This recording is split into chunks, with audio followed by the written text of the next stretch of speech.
And we're off. Looks like our starting party is Marl and Frog, everyone's favorite duo. Wow, Marl and Frog. Chrono, what can we say about this? You will never die? Well, their starting HP It's terrible. is not that high. I mean, you won't ever die because they have all the healing in the world, but you won't ever kill anything because neither of them can kill anything till they get magic. Well, yeah, this start can get quite slow if you don't get a good starting weapon for Marl and Frog. So I wonder how they're going to deal with this. Well, there are several checks they can do early. You're going to do some shopping, maybe see someone buy an early weapon, maybe try to get an extra tech early. But the first initial couple of fights are going to be really rough with this combination just because no one has any base damage. I think that's the reason why Cecil is just going to the fair, and Melchior there has a guaranteed starting weapons for 5 characters. Also guaranteed revives and shelters. So Cecil just got a very good starting weapon for Marden and a couple of shelters. So he should be able to do some damage now. Well, having an extra weapon means you can do... There is a standard fight that a lot of runners take at the beginning. Having a higher weapon at the start makes that fight not quite so dangerous. Yeah, that's why I think we'll see Ridley if he doesn't buy a starting weapon for either Frog or Marley, or even search for extra chests. Like there are a few places that you can look for. Like the desert, for example, there's a strategy that you can go and get some chests in the desert to get an early weapon. That fight, those starting fights can get quite slow. So he's going to the cathedral now, and with a base weapon both for Marl and Frog, that I don't know how that's going to play out. It could be rough. We see Cecil has also gone to cathedral, but he has a weapon that will actually do some damage. But you combine a slow weapon damage with the fact that the Nagas like to cast slow on your characters who are already slow, and this fight that a lot of times people do in like 10 seconds could take upwards of 3 minutes. Yeah, also I don't think they have learned their two starting tags, because if you happen to learn your first 2 starting attacks and you get an AoE magic, you can just use an AoE magic and clear this first fight really quickly. But apparently they decided to go for base attacks and auto attacks. Fortunately for Cecil, he has a good starting weapon for Marl, so that's going to be a faster fight for him. And no one has done the early checks to see if there was any key items at the Snail Stop, which is a shop in 1000 AD, or the Carpenter's House, where you can get a free key item, which could be something like the Gate Key that gives you access to early magic, or Jerky that unlocks a end-game item for you. But by going to the...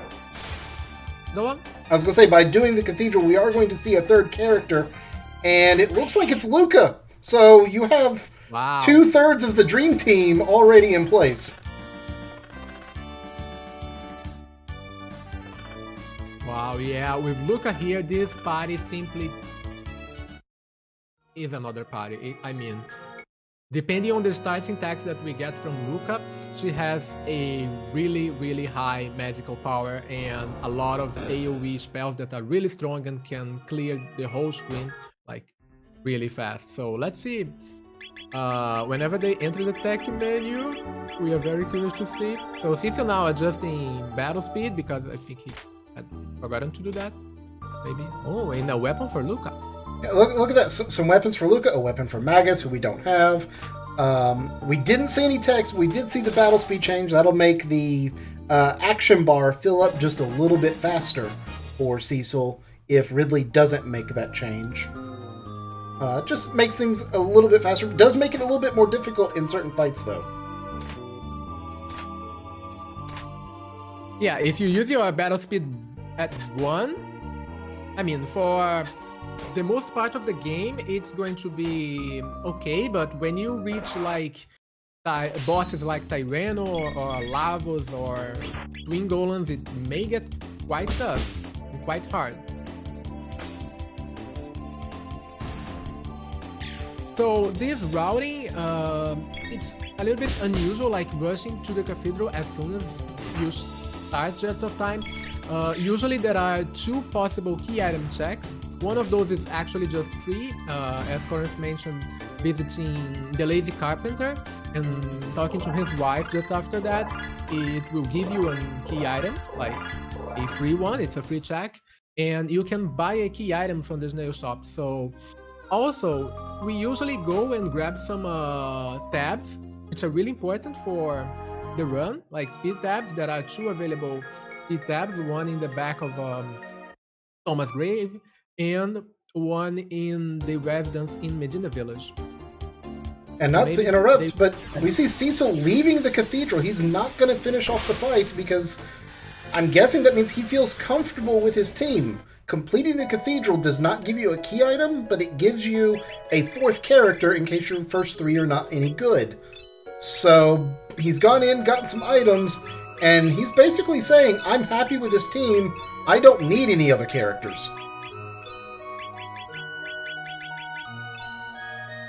Yeah, that's a bold decision, because we don't know, maybe if Robo is hiding behind Cathedral, after you finish Cathedral, you get another character. So if it's Robo actually unlocks another quest, which is the Sunken Desert check. And maybe if they have like a gate key or a pendant behind the desert, that may not pay out. So let's see. Yeah, I saw that Cecil did go to the snail stop, but I didn't see what the item was. He A-mashed through the screen too fast. I saw he didn't buy whatever it is. Yeah, it was really fast. Also, I couldn't see that. But whatever it wasn't worth purchasing. Oh, it was the Moonstone. Oh, Procky says it's the Moonstone. Yeah, big shout out to Procky. He's our tracker tonight, so he's keeping us honest, and we're relying on the chat to keep Procky honest.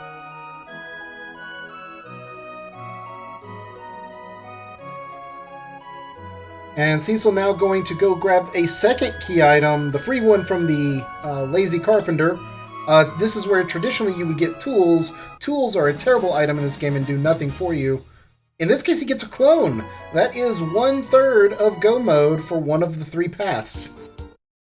Wow. And that's something we haven't talked about yet, is what Go mode is for this game.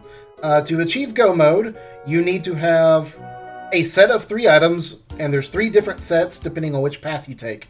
You either have to have the Gate Key, the Dreamstone, and the Ruby Knife, which will allow you to go through Chrono Lair to get to the Age of Antiquity, which allows you to go fight Lavos in the Ocean Palace.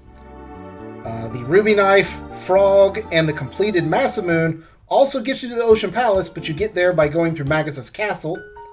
And the Clone, Chrono Trigger, and Pendant let you climb Death Peak and go through Black Omen through the future.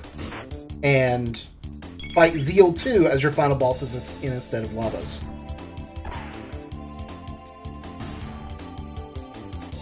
Yeah, meanwhile, Ridley continues to clear Cathedral. And we don't know yet who is the character, so we can't say if it's a good decision or not to skip Cathedral. So we have to wait and see. Yeah, I do see Cecil going into the Hecarim Cave, which is where you go. You have to fight Hecarim. You'll get a key item at the end of it, but you have to have magic to do it. Now, because techs are randomized, you might have a magic tech or two. It does look like Marl gets Ice 2 early, and I see Luca with Fire 2, which means you have access to Antipode. But, wow. So this, I was going to say, this might be difficult. No, Cecil's going to have this in the bag. Wow, so they both have a very good AoE magic key already, and access to Antipode, which is one of the best dual attacks in the game, Untitled 1, 2, and 3. That's going to make the seed go quicker. Yeah, we're gonna have possibly a very fast seed if the key item drops agree with any of the routing decisions that are made, because the techs aren't going to be the problem apparently. Was that Untitled? Again? I didn't see Antipode. I know they have access to Antipode too. That's Untitled 3.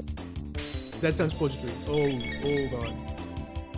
So yeah, that means Luca has Flare. And every fight in the game that's not a boss has just become absurdly easy, assuming that any of the shops are selling ethers. Wow. We are like 10 minutes in the seed and they have Untitled 3, which is one of the, if not the most powerful dual attack in the game. So let's see how they are going to take that into their advantage. Yeah, it does make your early fights really easy, but it is such a mana hog. So we haven't seen anyone do massive amounts of shopping. You start off the game with around 15,000 gold, and ethers are 80 a pop. And Mar just learned haste. This seed is a blessing so far. Okay, so Marl has Ice 2 and Haste. Do we know what her third tech is? Provoke. Okay. Well, that's not quite as good as it could be, because you'd really like for it to be Life 2, so that you can have a res. But if Frog learns Heal as one of his first 3 techs, you're not going to have to go unlock magic for the seed. Yeah, but at least for Mal, having Life 2 would be really good. I don't think they have unlocked Life 2 for Mal. No, she has Provoke as her third tech.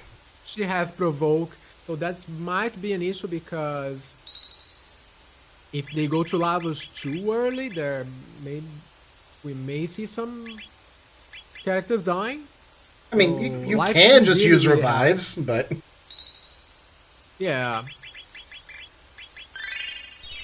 Oh no. So Cecil is getting ready to go fight Hecarim. He has no ethers in his inventory. Really? Yeah, I did not see any ethers. So he only has 1 set of mana, which I've got to assume means he's going to be using Antipode 2, not Antipode 3. No, he's using the big gun. He might run out of mana. I mean, Mali can do Ice 2 next, and there is still 2 possible Ice 2 and 1 Fire 2 should be down very soon.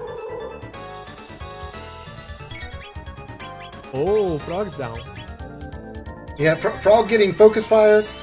We see Ridley is completed the Yakra quest and is in the castle. Has not gone to get the 4th character yet. Looks like he's on his way there now. Yeah. The downside of going to Hecarim Cave very, very early is that as you haven't yet unlocked magic, so there is a limit of the number of attacks that you can learn, so that's 3 for them. So they can't learn the 4th attack while they have magic locked. So this place gives a lot of tech points, but you can't actually benefit from those because you have your 4th attack locked. You have to go to the end of time and visit Specchio to unlock magic. Alright, so we see the Bent Sword is your reward for defeating Hecarim, but we also see Ridley picks up Magus as his 4th character. Now, Magus is nice, he's great for early damage, but you have Flare. Do you really need Magus over anyone in this party? I mean, at least you can get an amulet and sell his armor for 7,900 gold. That's true, you can sell amulets for a lot of money, but...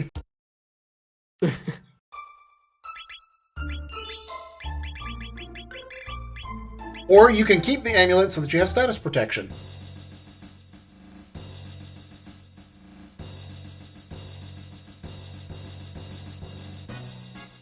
Yeah, it's about 2,000 hit points for Hecarim. So with Untitled 3, that fight is really, really fast. Yeah, we see them both get ready to do the Xenon Bridge quest. To trigger it, you have to go talk to the guard at the bridge, then go to the castle to talk to the chef, and once you talk to the chef, he will give you an item. If this item is no good and you've made a save point, you can just reset out. Man, he's giving you the bent hilt. You have both parts of the Masamune, and you have Frog. And so you can go to Magus's castle. This has the chance to be a trolley seed. Yeah, so right now with Frog in their party and having both pieces of the sword, they can reach Mount Woe. And that is a key item when you finish Giga Gaia at Mount Woe. There are a lot of good, very high tired chests there, but it takes a lot of time to reach that, and might take more than 10 minutes to clear Mount Woe, so that's a very long check comparing to all the others. So let's see if they decide to go there. It's entirely possible, though, that your entire progression is locked behind there, because the only check that Cecil has, other than going through Magus's castle and going to Mount Woe, is to go to Dinodoro Mountain and hope that it's either the gate key or the pendant, or something that will open a dungeon he can reach.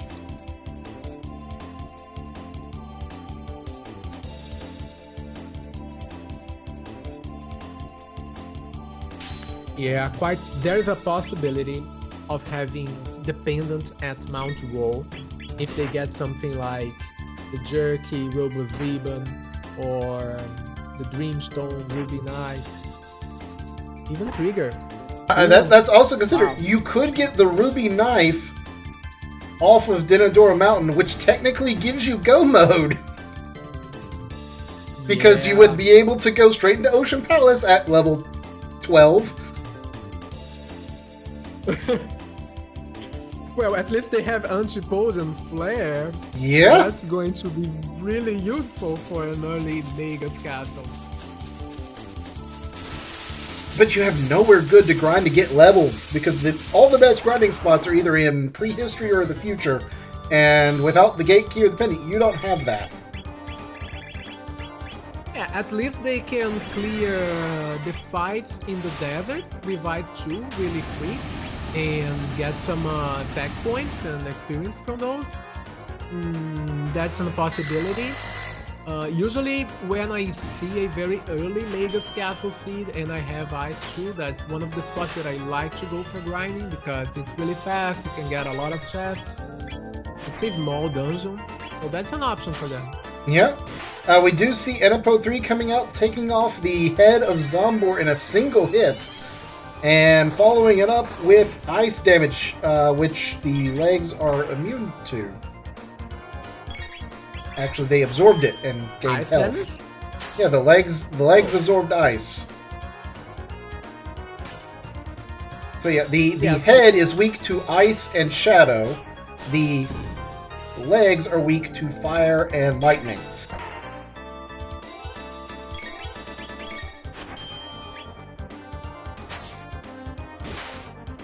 Also, they're weak to physical attacks, so Frog is just leap slashing for 100 damage a pop because he still has his base weapon.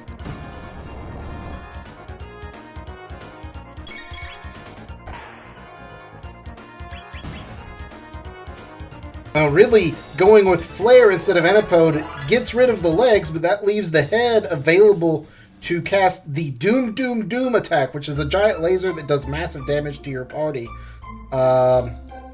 And now he's in risk of dying. Uh-oh. And correct me if I'm wrong, I don't think he has lowered his battle speed. I do not think he's lowered his battle speed, which might be a good thing in this case. It gives him an extra second or two to get the heals in.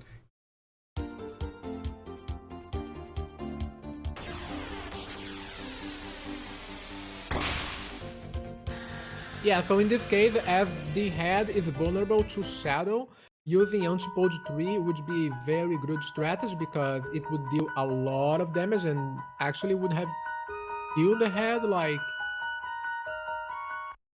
with one attack, I think. Yeah, Edipo 3 would do it, Edipo 2 might do it, but really does manage to make it through the fight. Picks up an Aeon Blade and then Third Eye for his troubles. Stuff for people he doesn't have. Or stuff that's not any good in the case of the Third Eye. So everyone's made it through the Zombor fight. Now Ridley will still have to go clear Hecarim's cave to get to where Cecil is. So he is effectively a dungeon behind at this point because he cleared the cathedral and got Magus. So unless having Magus turns out to be really helpful because, you know, Magus's castle, having someone who can cast all the elements is kind of helpful for that fight. That'd be great, but still, he's got a bit of work to do.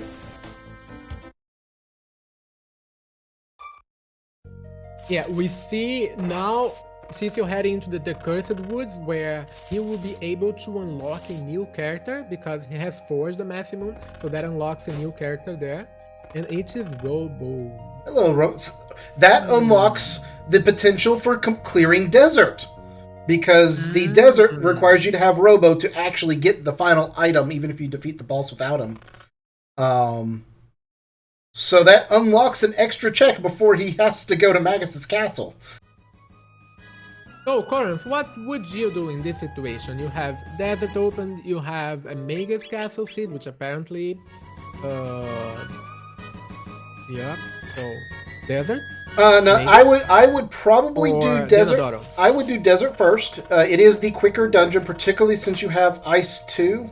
You can pick up quite a bit of tech points and experience in the desert. You get some really good treasure, which will make Dinodoro faster because you'll have better gear. And I would definitely do Dinodoro before I did Magus's castle. Even if I have an early seed that says, here's Frog, here's 2 parts of the Master Moon and the first 2 items, I am still putting off Magus Castle to the last check. Oh, I see. Because all it does is unlock a dungeon that will take me 15 minutes to clear. As long as you don't have the Ruby Knife, because I think if you had the Ruby Knife, then the situation would be different. Oh, absolutely. Yeah, no, if I have the Ruby Knife, it's go mode. I'm trying to get into the Ocean Palace as soon as possible and throwing like every bit of magic power I've got onto Luca and then going and grinding for like the next 45 minutes. Yeah, so let's see how Cecil is going to play this out. He has just a few checks left, and he's actually going... so we see now a Robo getting into the party. Maybe, I don't know if he's planning to make him a permanent addition to the party, or if he's just buying a weapon to do desert now. I mean, I wouldn't think you'd see him buying the weapon for Robo if he wasn't planning on keeping Robo in the party, because just from a damage perspective, Frog has the Masamune. Even if he hasn't gotten another weapon, the Masamune's not bad. True, very true. And he actually sold the Pearl Edge that he got. Okay, yeah, then he doesn't want Frog. Pearl Edge is the best. Pearl Edge is the best weapon other than maybe the upgraded Masamune. Because it gives you the +4 magic. Maybe. I think, isn't it the Rune Blade that gives the floor? Is it? I may be getting them backwards because there's the Rune Blade and there's another, and I thought it was the Pearl Edge that were equal tier. One of them gave you a bonus on damage, one of them gave you a bonus on magic, and typically you want the bonus on magic because it affects Frog's heals. Yeah, let me just double check really quick. Procky is saying that's the Brave Sword, not the Pearl Edge. So I'm all sorts of confused. I was thinking Pearl Edge was the magic one, but I think you're right. It is the Rune Blade. So yeah, so the Brave Sword is his best weapon besides Maximum. There's Demon Hit. And there's Rune Blade, which gives +4 to magic. So Demon Hit deals 2 times damage to magic enemies. And Brave Sword also deals 2 times damage to magic enemies. Alright then. Alright, so we see Cecil. He's going in, getting these extra chests. I haven't seen anything good drop yet. Lapis is nice. That's AoE healing without a spell. A nice blue mail. That's good. That'll be useful if you have to go through Magus's castle. For sure.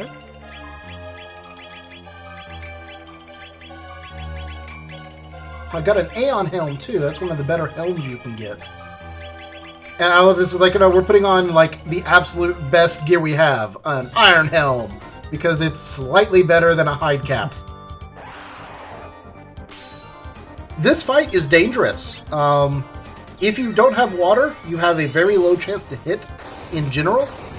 Thankfully, Marl with Ice 2 will save that from being a problem. But if the core gets destroyed, either by you or by it being absorbed essentially by the rest of the skeleton, it will basically go berserk and party wipe you without asking. Yeah, meanwhile, Ridley going to start his Hackman fight. He's going to get the other piece of the maximum. We'll see what's going to be his next decision after getting and forging the maximum. He doesn't have the clone. Could be interesting, I think. Yeah, I mean, he will be in the right time period to forge the Masamune, so that's good. Yeah. And we see what happens if you have Hecarim and no magic. Frog doing a leap slash for a grand total of 9 whole damage. It's amazing.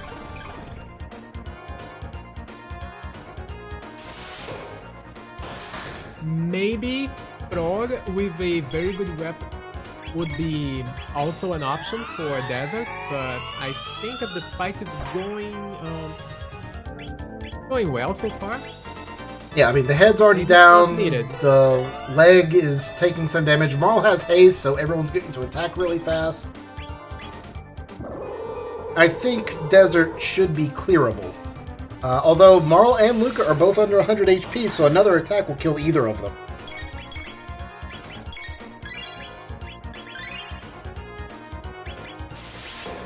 And Ridley finishing up with Hecarim. So he's going to get his broken blade.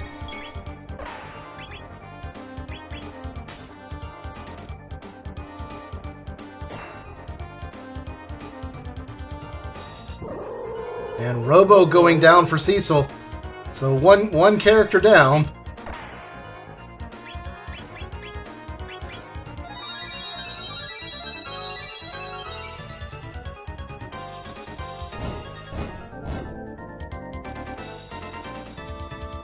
Luca taking over half her health and damage. Not taking too many hits. That's kind of scary.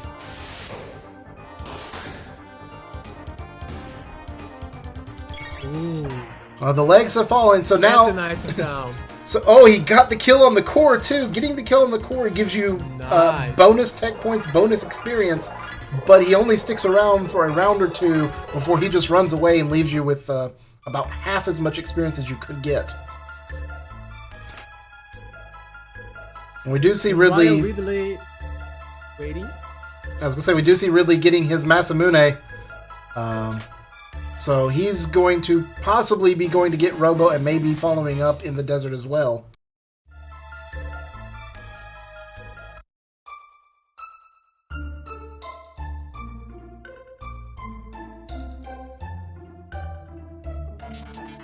Yeah, to finish the quest, you have to keep Robo in your party and talk to Fiona and head to 1000 AD. Head to Fiona's shrine and rescue the robot. And don't be afraid of time paradoxes. Robo touching Robo will not cause any problems. Robo seeing Robo farming on a farm after you've already rescued Robo from farming on the farm also does not cause any problems. Time paradoxes are okay. Robo can be his own grandfather.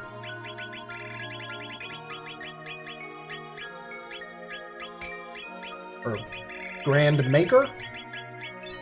I'm not sure.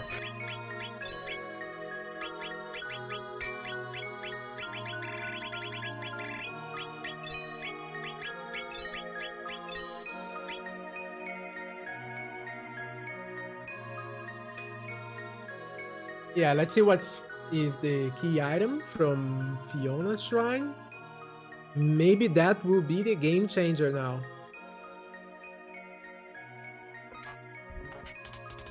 Now, there's a bit of a pause here as Robo comes reactivated. And talk about Robo being his own grandfather. Oh, we get the pendant. Oh, it's dependent. So now we have access to the future and a multitude of checks.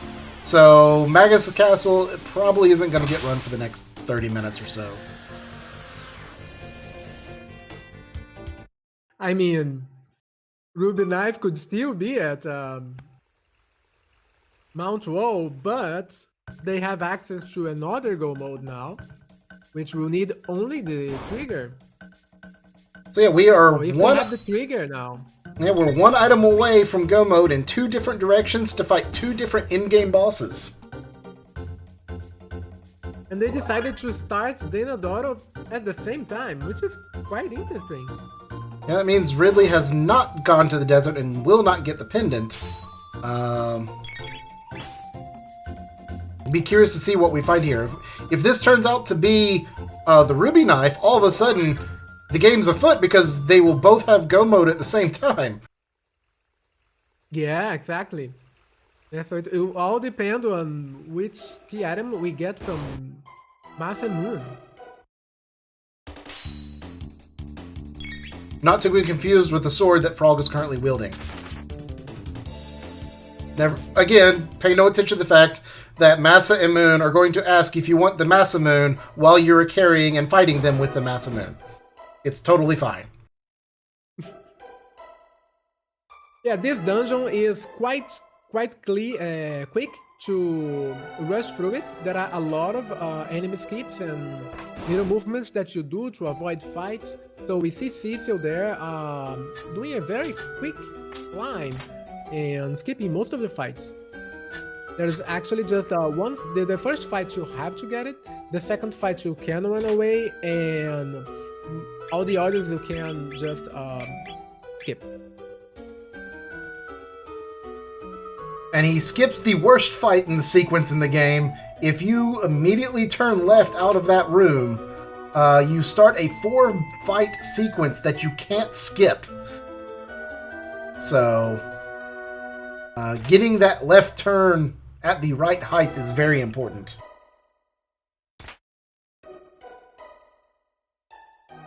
And Cecil there went to the waterfall check, which is 2 extra chests that you can get if you go down the waterfall, but didn't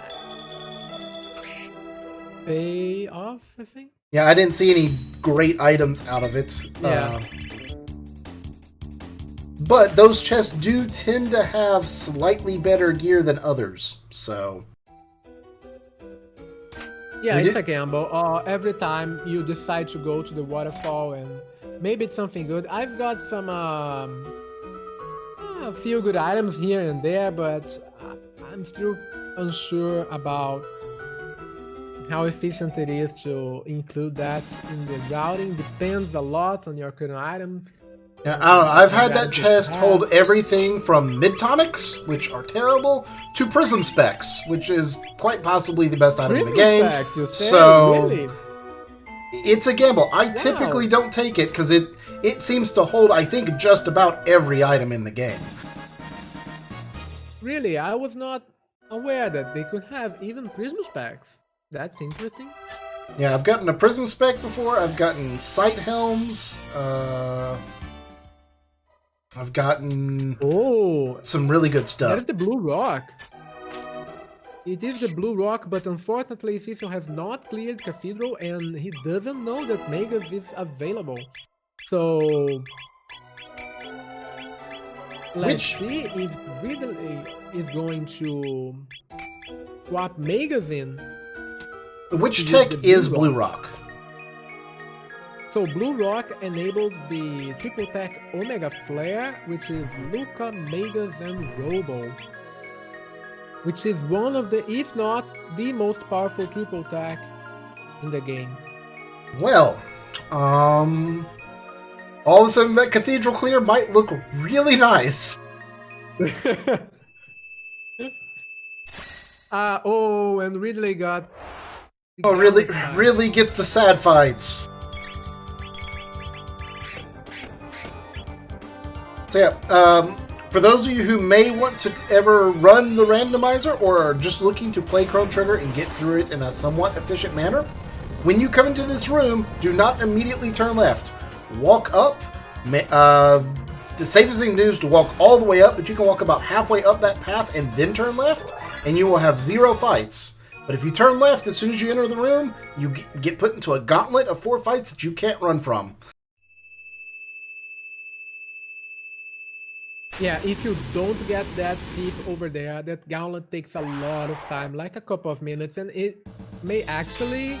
yeah, as we can see, they started the dungeon, like the climb, really close, and now the gap is widening a little bit.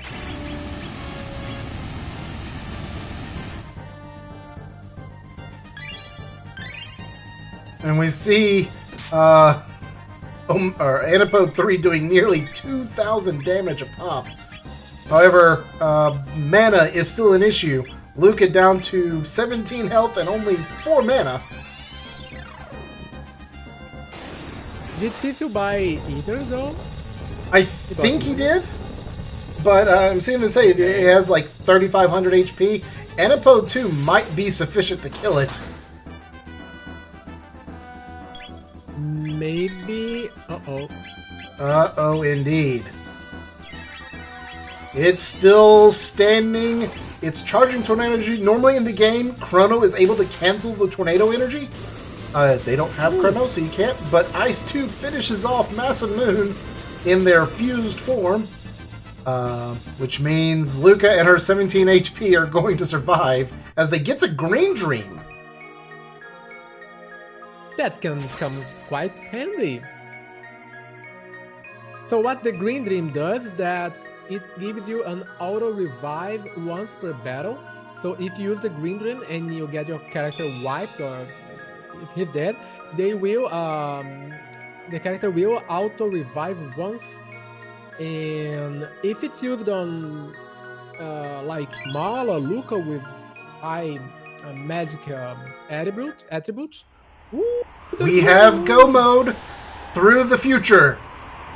After all that hype about the Massive Moon, we have Go Mode through the future.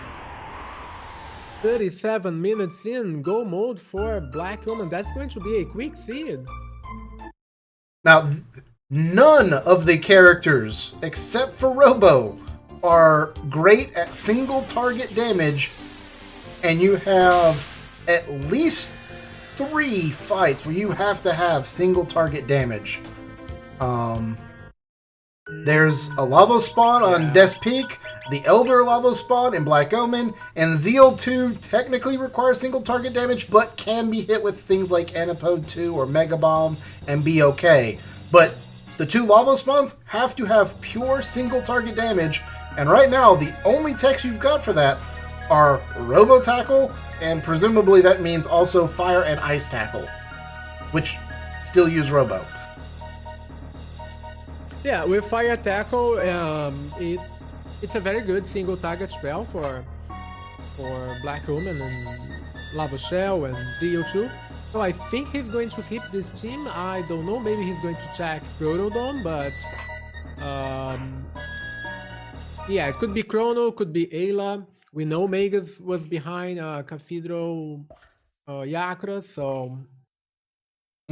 And we see that the justice system in 1000 AD has absolutely no idea of what to do with a super advanced robot that is capable of thinking and talking for itself. So what do? They throw it in jail and prepare to kill it because they think it's a witch. Never mind that the 2 girls who brought it in are actually capable of casting magic. Yeah, getting the trigger from Denodoro Mountains actually gave a little bit of an advantage to Cecil, because now he has a very clear path to finish the game. Meanwhile, Ridley getting the Chrono Trigger, he still needs to clear Desert for the pendant, and he still need the clone. Yeah, which is at the Carpenter's hut, which he hasn't checked yet. And Ralph is correct. Morrow going to prison. You have your own pendant? You're going to jail because you robbed from yourself. Totally makes sense. But when you do send a character to jail, you want to be sure to have someone who can do 100 damage as a basic auto attack, or has a really quick animation on some sort of spell, because that's how much damage you have to do to take care of the guards. Each guard has 100 HP. So in this situation, Corinth, would you go straight to the death peak, or would you go and grab some sealed chests and open up some extra items in the future, get some chests? What would you do in this situation? Yeah, so in this situation, when you get to the future, we have a flag set that automatically charges the pendant. The pendant, having the charged pendant gives you access to the sealed doors that are in the future. There are 2 of them that are free. One of them is behind a dungeon. So I'd at least get the 2 free ones. I would probably do the checks at the Poor Mayor House, which is the southern continent. There are 2 sealed chests there in 600 and 2 sealed chests in 1000 AD. I'd probably check those, and then have to make a decision on how strong my characters are. The downside of going through Death's Peak, there's no great grinding spot. You'll get lots of experience in Black Omen, but you have to be strong enough to survive in it first. Yeah, I think considering the current tech situation where you have Luca with Flare, I'd go straight to the Death Peak, getting some items, yeah, but I would not do any kind of check and any kind of extra check in the future, because that would be a time that you could be investing in Black Omen. When you reach Black Omen with Flare, there are a couple of fights there that you can repeat if you actually need to grind. But if you just go and rush through Black Omen, you can still reach about level 29, 30 when you reach ZO2, so that's a possibility too. Yeah, so the real question is, do you clear factory for magic? Because right now, Luca doesn't have Mega Bomb, Morrow doesn't have a res spell. So, do you clear factory for magic for Luca to have a better tech against Zeal 2, and for Morrow to be able to resurrect players? That is a very good question. I mean, is Antipodes everything we need for Black Omen? Like, we have Haste, we have Ice 2, we have Antipodes 3, we have Flare, we have Robo Tackle. I don't know if we have Fire Tackle. No, we do have all 3 Antipodes. So you do have Antipode 2, which can strike Zeal 2 safely. But do they have Fire Tackle for Robo?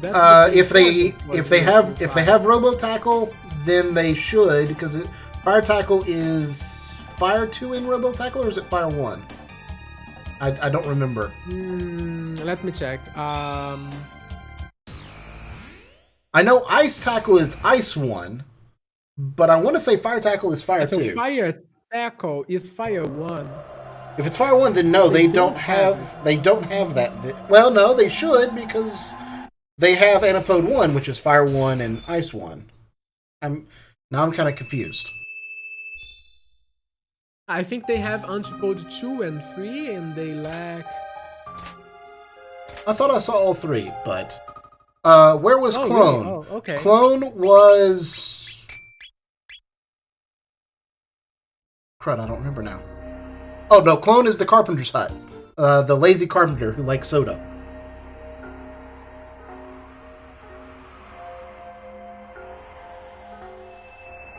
which is where Ridley is going, so he's going to have his clone. And he just finished Denadora Mountain, so he should have his pendant.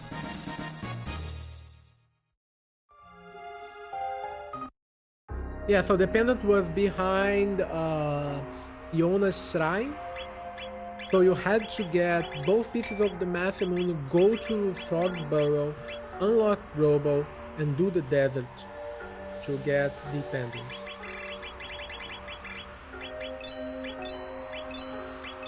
So yeah, we do have to see him go grab the pendant.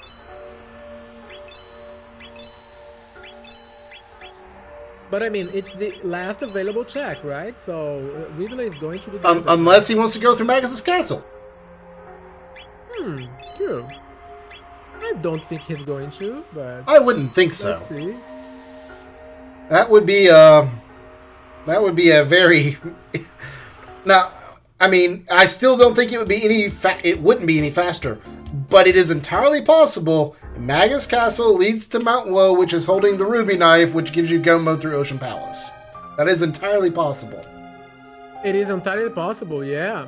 But I'm not sure, but Ridley is selling things to buy the Moonstone, but he will not be able to complete it or use it. Yeah, I'm kind of surprised to see that.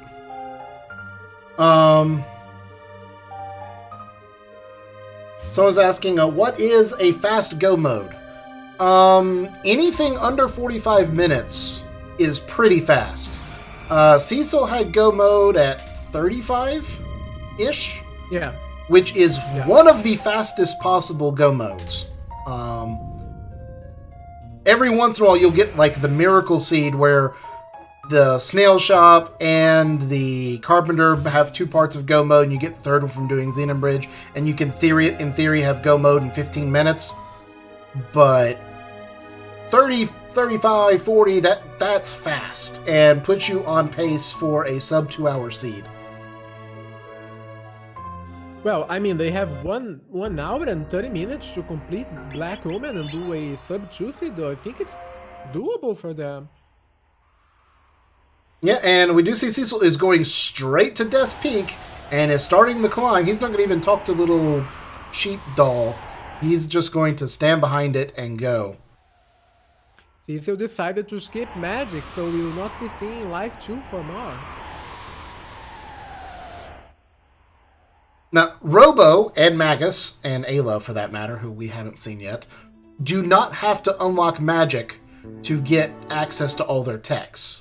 They get all their techs regardless. So Robo can still learn Uzi Punch, which I would almost say is a necessity at this point.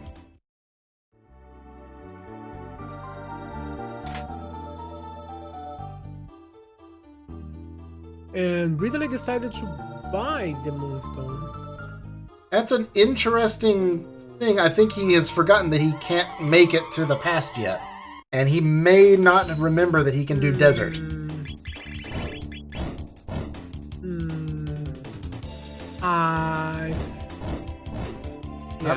Maybe here he goes.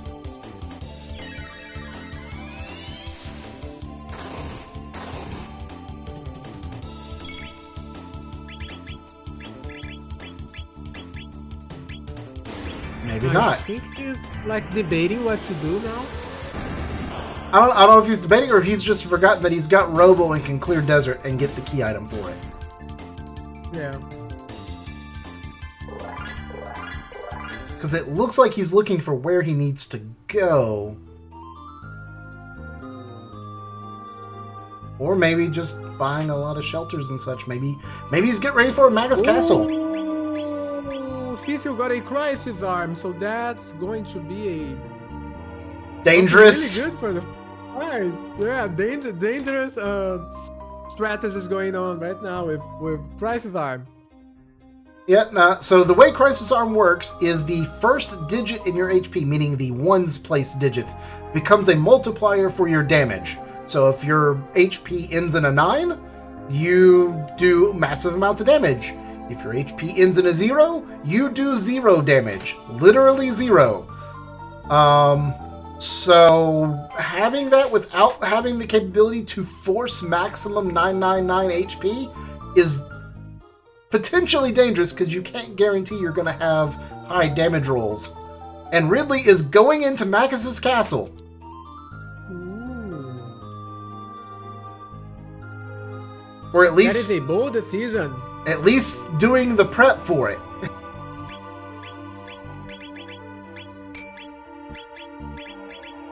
Maybe, yeah, maybe he's deciding to go to Magus Castle and check Mount Woe. Yeah, I mean, it's possible that it presents something.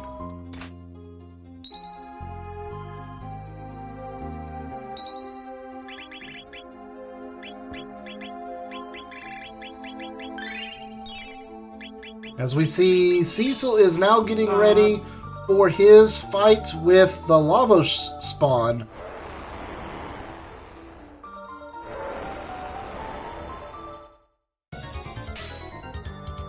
Yeah, so the trick for lava spawn fight is that you don't hit the spawns, the shell. You don't hit the shell, you just have to hit the head.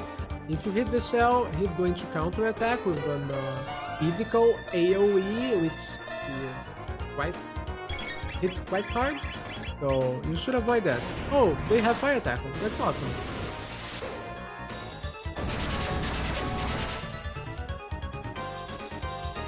Alright, So apparently Luca knows fire 1, 2, and flare. All the fire attacks. That's amazing. This Luca is on fire.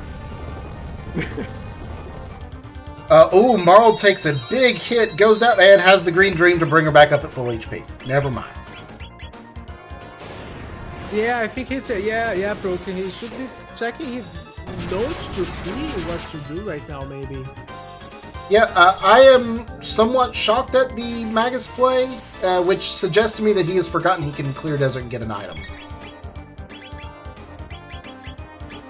Yeah, even if you do, I mean, optionally, Magus Castle, Mount Woe, get the Ruby Knife, and go clear Ocean Palace and Lava Phases 1, 2, and 3. That's still a long way to go to finish the game. I do think that is the longer path, but it conceivably gives you the conceivably the easier grind, because Ocean Palace is so easy to grind. Yeah, that's true, but I would not say it's the easiest fight, because Lava 3 can be quite hard. Lava 4 is a battle that can get... Cecil dropping the Anapode 3 on the lava spawn. I think he's counting the damage.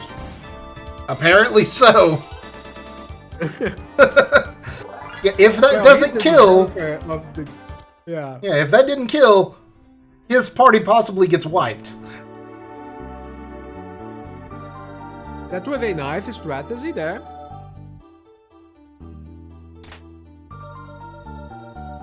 Well, we're getting ready for the cutscene. A reminder to go follow the runners as we get ready for more Jets of Time craziness. There's another race tonight after this one's done on Speed Gaming. So go follow that. If you are interested in playing the Randomizer, come join our Discord. Come download the Randomizer. We've just started this tournament, but we've got a good 24 people running Jets of Time. Almost day in and day out, there's someone running and lots of people to give you help.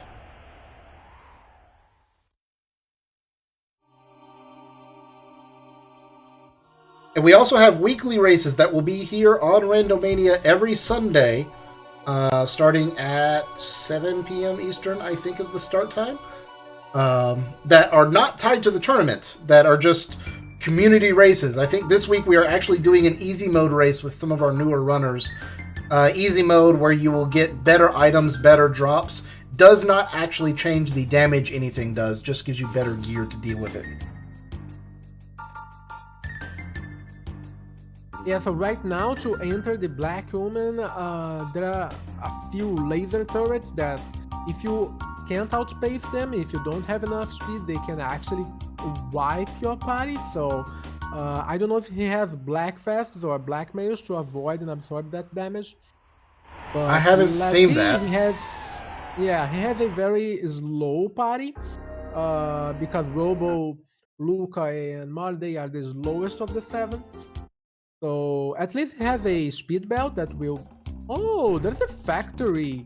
Yeah, he's decided he's going to That's go do factory interesting. now. I guess not quite feeling comfortable doing the laser fight yet because he is so slow. Possibly.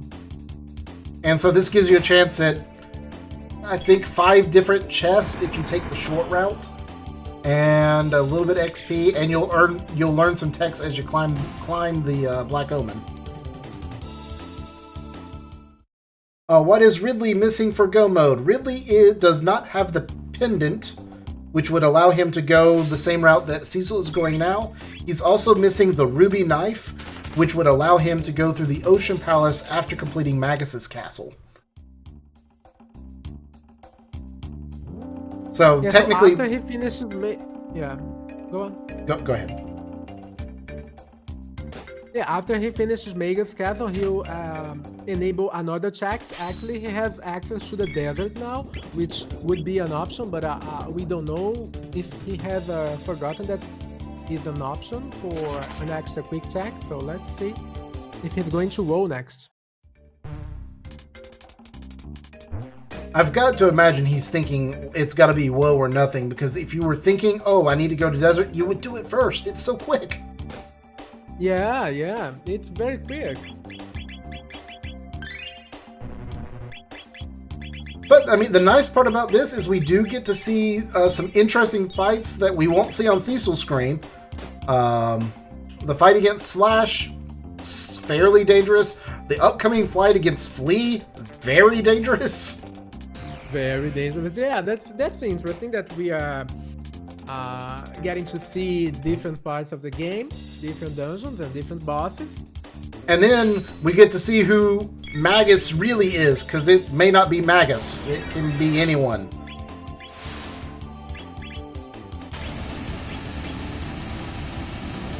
Yes, there is a weekly race every Sunday. That's a community race that is streamed. We also do just general races between members, just at random, basically. Just people who want to, who have 2.5 hours to kill, will get together and run races. Oh, there's a blue mail drop for Cecil, which is very good because we all know Lavos ZO2 has a very strong attack, which is called the Hexagon Mist, which is a water-based attack, and it can actually wipe your party instantly. So the blue mail there may come quite in handy to avoid that. And it's just good defensive gear in general, considering he's got no gear at this point. Oh, for sure. Yeah, I mean, it's a 5-minute check for factory, about 5 minutes. You'll get some good items from it. You'll have access to the end of time, which will enable people to unlock magic. So yeah, it's a good play. I would say it would be feasible to complete ZO2 without clearing factory and unlocking magic, because you have Untitled 3 and you have haste. So it could be an option, but it would be harder for sure, because you would not have access to Life 2, which is an instant resurrection with full health for Maul. And I think, given the earliness of the seed, having the magic could turn out to be helpful. It means you're not completely dependent on keeping both Marl and Luca alive to do damage to Zeal 2. Because, in theory, Luca could learn Mega Bomb and could do decent damage on her own if Marl took an untimely, unfortunate death.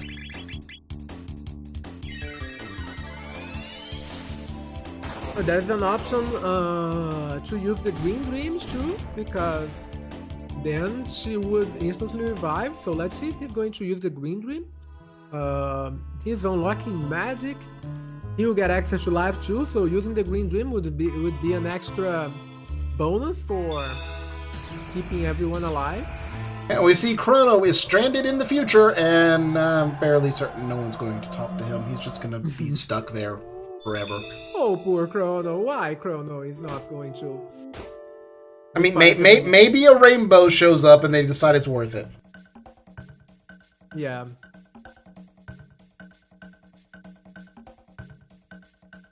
Alright, on Ridley's side, we see Slash has gone down, with Robo and Marl both low HP. Luca on the ground unconscious. So a tough fight, but it's done. You get the save point, you get a chance to make sure that nothing else is going to go forward. Ridley got a Doomsicle drop. I don't think he's going to swap magazine, but Doomsicle is the best weapon for Magus. And actually deals more damage as more characters are dead. But I don't think he's going to swap magazine just because of that drop.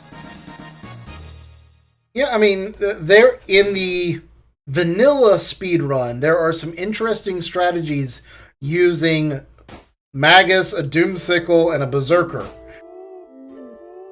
And intentionally having everyone die, and Magus just basically trying to spin his way through the rest of the game. Yeah, that would be interesting, but I don't think they're going to play that strategy because it's kind of risky, isn't it? But it's fun. It's fun.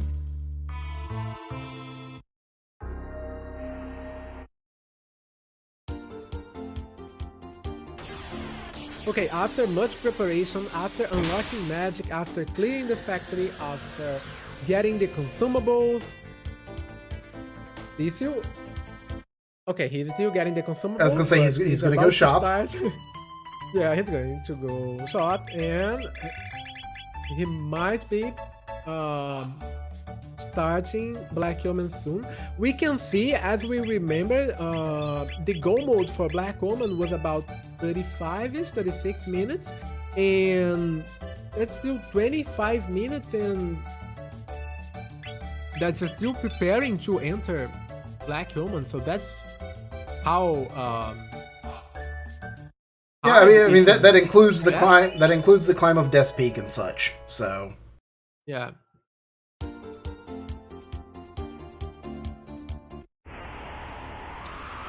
Did he save?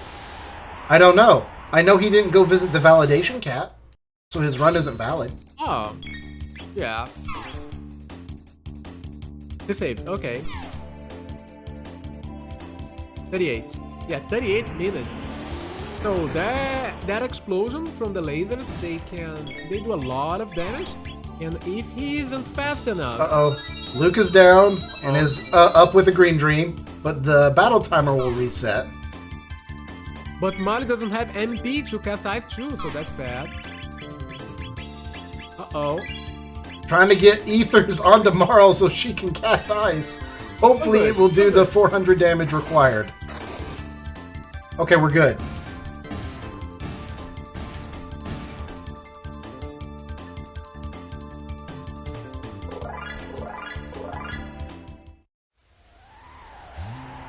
Yeah, and he forgot to heal. Yeah, that's why to shelter.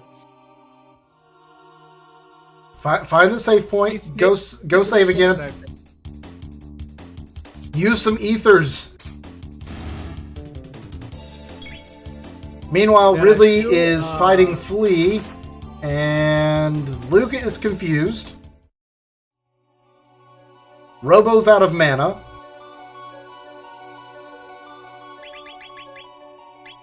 Marl's being shot by her own best friend. There is a very strong attack from Flea that can do like about 200 damage to everyone. So let's hope it doesn't get it. Which is the stair. There's Prism Beam. Robo's down to 28 health and just got healed. Flare is capable of killing the goons for Cecil, but Luca, with her super low speed, looks like she took both drop attacks, meaning her HP got caught by 3/4.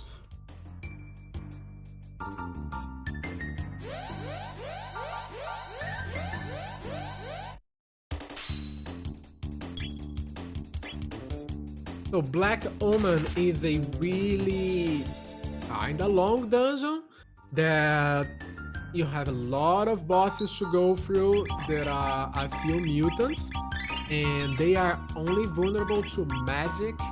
And at least with this team, considering they have Antipode 3, it's going to be faster. But if you don't have a very good, strong magic attack, so those fights can take a lot of time, and they can get quite hard.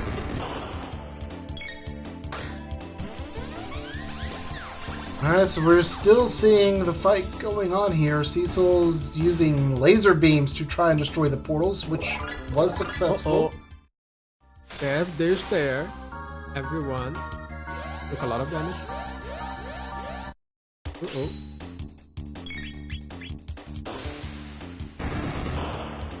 That's why the battle against Flea can be quite hard because of the chaos, and this stair can be quite hard. Let's see if an Antipode 3 will knock him down. Now the thing about the stair is that it is a counterattack that will only trigger if all 3 party members are alive. So it's technically easier to do the fight if someone dies. Exactly, yeah. That's a good point. Okay, Alright, Ridley's done that, so the two real mini-bosses are done. Ozzy is still alive to kind of troll everyone.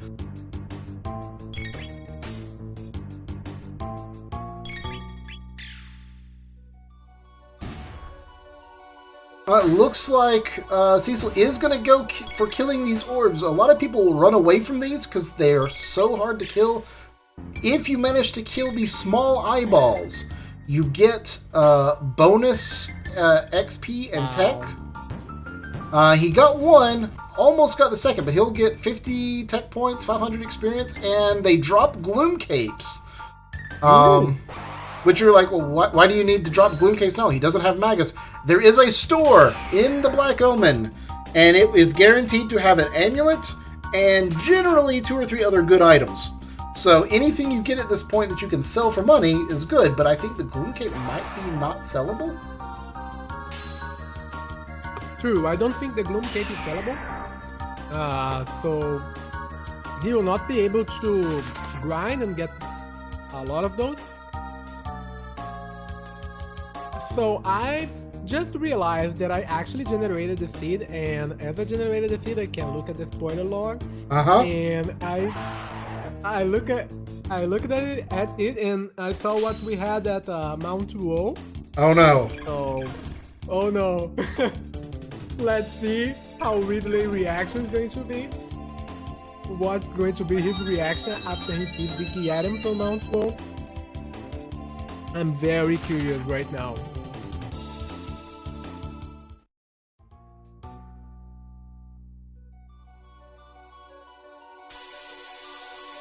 And we see Cecil making great use of that green dream. I think Marl's died like 4 times in Black Omen and has immediately stood up every time.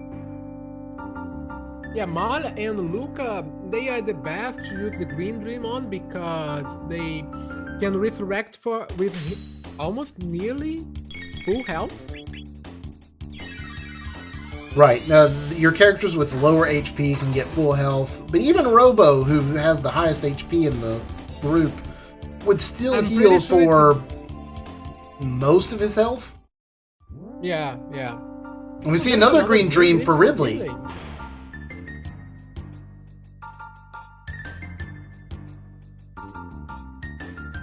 And I will admit, this is my favorite room in Magus's castle just because of the absurdity of it.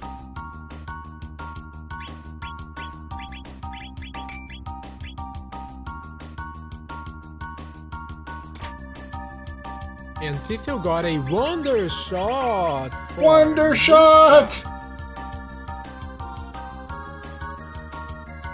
Wonder Shot, best shot! And a Valkyrie! And they've... Oh, wow. Wow. I need to roll seeds like that for me. I know! I want this seed.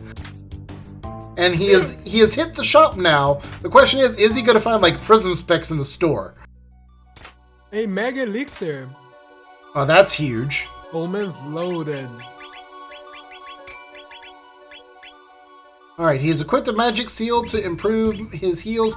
Both Marl and Luca with green dreams and their ultimate weapons.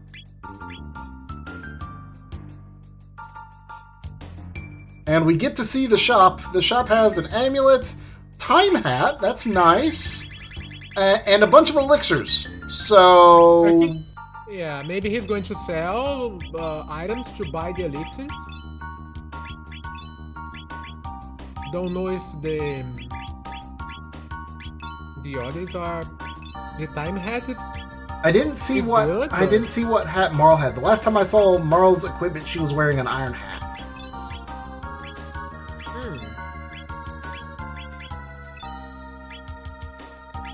Apparently not anymore because it was saying it would be a downgrade for her. So, all right. Well, that's That's a right nice little store. Well, sure. I mean, Valkyrie and Wondershot? Now Zeal 2 just became a lot easier. You can now auto-attack Zeal 2 into submission. And where Cecil is right now, this is probably the best grinding spot in Black Omen. This particular fight gives you a fair bit of XP, 30 tech points, so if you're like, I need to get a tech, you can fight this monster, run into the shop to reset, fight the monster, run in the shop to reset, and you have the save point there so that you can use shelters to heal up. And Cecil says, I'm ignoring that and going straight on. Yeah, from my early Black Omen experience, like if you go to Black Omen at level 20, you can reach level 29, 30. So even if you skip all the fights and you just kill the ones that are actually required that you can't run away, which are a few of those, and you kill the goons, which give a lot of experience. I think he's going to rush it now. Yeah, I'm seeing in chat they're saying Marl found a rainbow helm in Black Omen, so. That's why. Oh, true. Yeah, I saw the rainbow helm. Yeah, true. Ridley being very unfortunate in his fall room. If you fall, there's 4 save point looking things. 2 of them are fights. 1 of them's a save point. 1 of them's a teleport. I saw him check all 4 to get out of that room. Which is unfortunate because.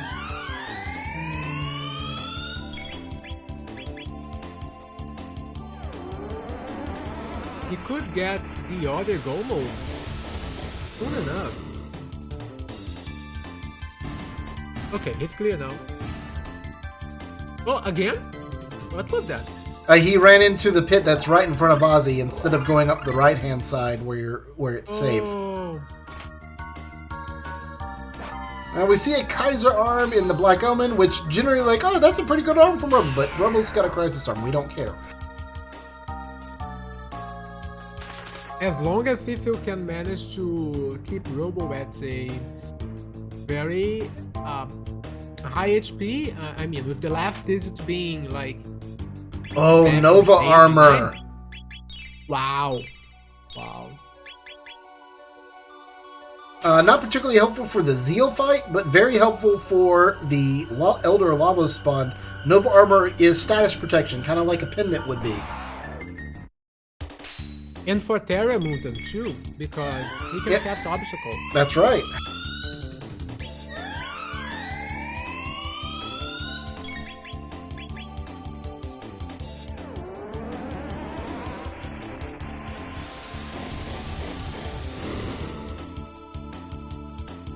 We see Flare doing over 1,500 damage, which is what's needed to kill the Tubster, which is the Golden Hecarim.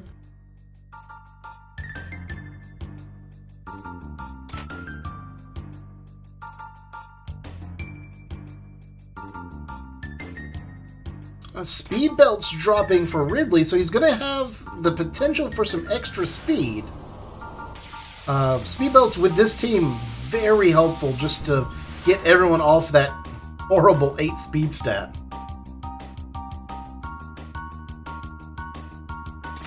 And also, as we have all the chests in Black Omen with the highest tier of items in Jets of Time, it's usually a dungeon that you can grab all the good items from it. Like, you don't have to worry about too much going under leveled or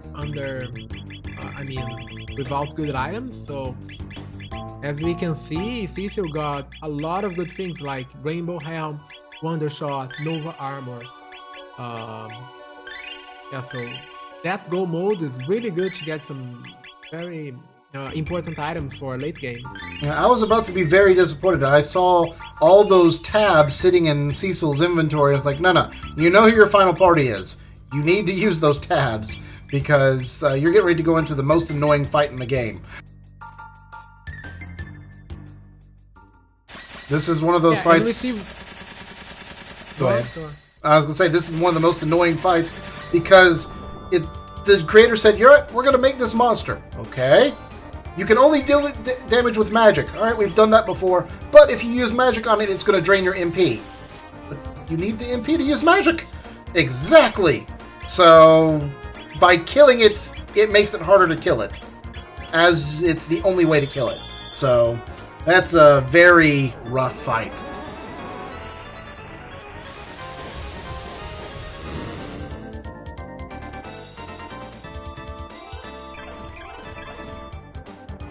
Yeah, so doing a very quick Magus Castle requires a lot of different, like, tricks and enemy skips, and, like, for example, the outlaw there in that climb, there is a very tight window that you can actually go beneath them and don't activate the fight, but you have to do a very specific movement.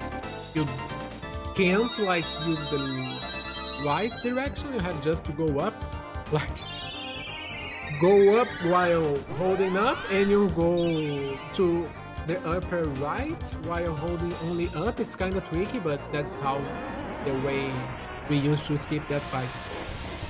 Yeah, we're seeing a massive attack coming out for Giga Mutant. Dropped almost the entire group down to 50 HP or less. Robo was poisoned at 10 HP, but it looks like everyone's kind of gotten back on track. That was looking very scary for a moment.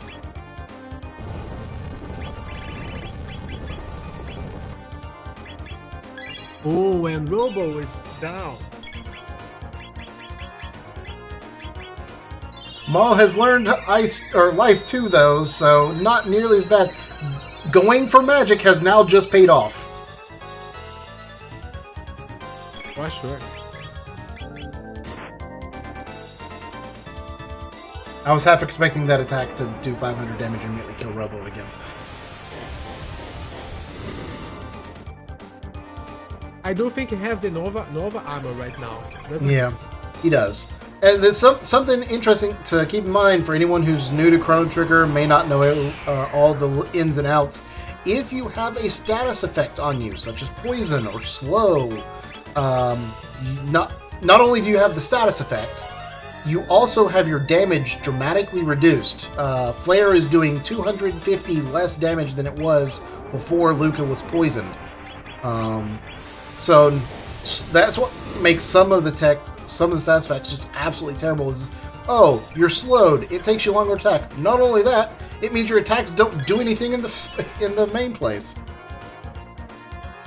There's also a very specific behavior about Giga Mutant that when you kill the head, you can't do another attack. If you do another attack after you kill the head, then you have to like kinda kill an extra boss because the bottom part will not die instantly, so it will keep attacking.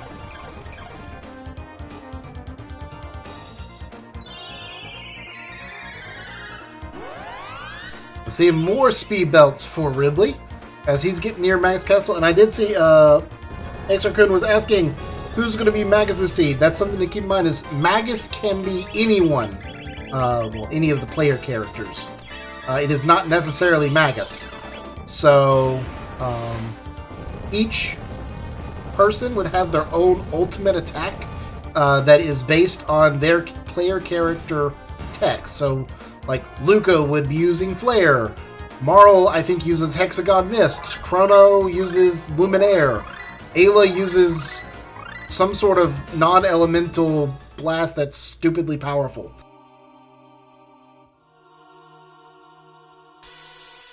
And Giga Mutant is down for Cecil. Alright, well, that's the most annoying fight. It is. And there's one more. Well, technically there are two more bosses before Zeal. There's, I think it's Terra Mutant, but that one's nowhere near as deadly as Giga Mutant. And then there's the Elder Lava Spawn, which has the potential to be deadly. Well, we know Terra Mutant can cast obstacles, so if it's something really nasty, such as a triple stop, it can actually be very bad, but hopefully for Cecil, he has a Nova armor and memory cap and stuff like that he can use. Well, we saw there's the Time Hat for sale, there's Nova armor on Robo, so Robo's protected. Might have one other person who's protected. Ridley doing his very, very hard fight against Ozzy. Oh yes, that's one of the most difficult fights in the game. Those chains are so dangerous.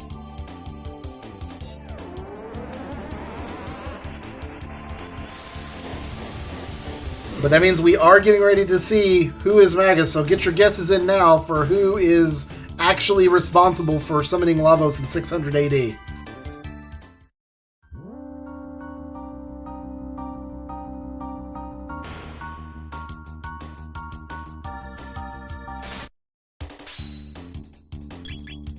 We have Frog in chat, Robo, Ayla,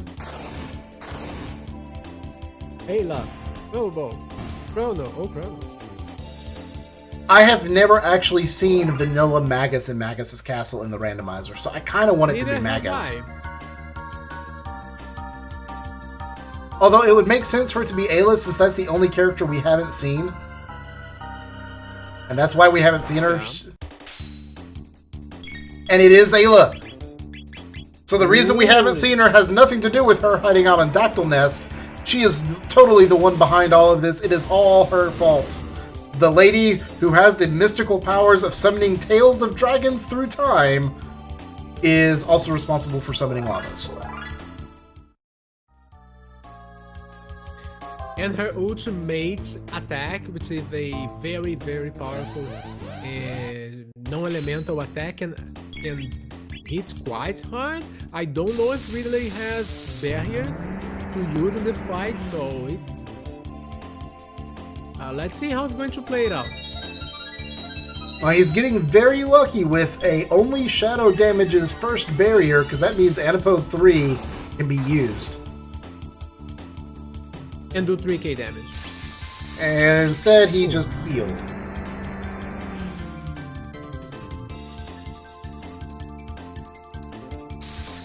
At least Ayla will not switch the barriers.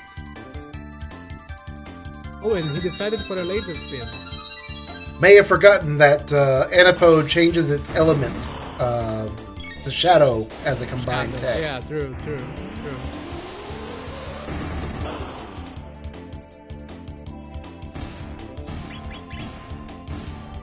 And the problem with fighting Magus at a relatively low level is that all of his attacks will do 150, 200 damage. You just about can't do 2 attacks in a row without doing a full party heal. Yeah, that's why one of the best strategies for a very early Magus fight is like using barriers on everyone from the start, because it will block and reduce 1/3 of the magic damage from all Magus attacks. And we see Cecil getting ready for his Terra Mutant fight.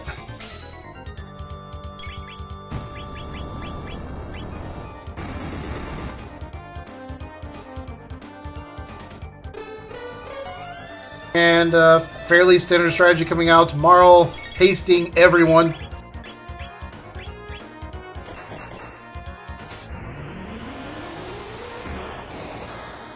and using double area bomb as the primary attack. Wow.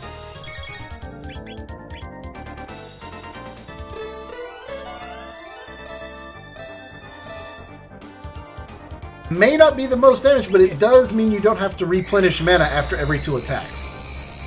Yeah, so Terra Mutant, what's Taco's world record? So the world record currently known is 1 hour and 30 minutes and 48 seconds. Or something about that. But it's 1 hour and 30 minutes. Yeah, for Terra Mutant fight, you see we had an obstacle there, so it's an AoE random status on everyone. If you have any kind of status protection for Terra Mutant, it really helps. Robo, I think Robo is using the Nova armor, but he got confused, so I don't know. That attack can do more than 1000 damage, and using the Green Dream, as we see Cecil using, it's really good, because she's back already. Yeah, it looks like Obstacle was imparting Lock, so all your magic techs, which are the only things that can damage it, are useless. But I thought Robo had the Nova armor on, but apparently not. I guess not. Oh, he's dead. That's a lot of damage. Yeah, that's a lot of damage. He can deal a lot of physical damage and a lot of fire damage. That damage actually is fire. It's not, but the yellow ones are physical.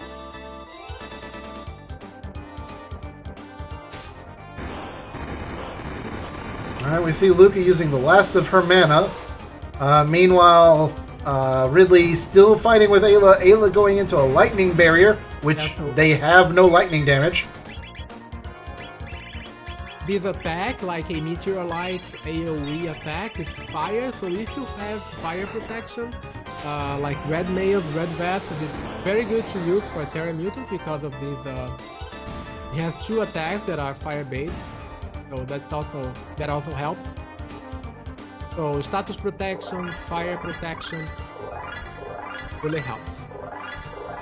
Wow, and that was a Mega Elixir drop in a red mail. 2 Mega Elixirs means Zeal 2 all of a sudden becomes very easy. Zeal, in her first form, will use Halitation, which will drop your HP down to 1. But if you're quick enough with the damage, it doesn't matter. The Mammoth Machine doesn't matter if you can do damage quick enough. You can then start off the Zeal 2 fight with a Mega Elixir, and then halfway through it, she'll do Halitation again, and you can, again, ignore it by using a Mega Elixir.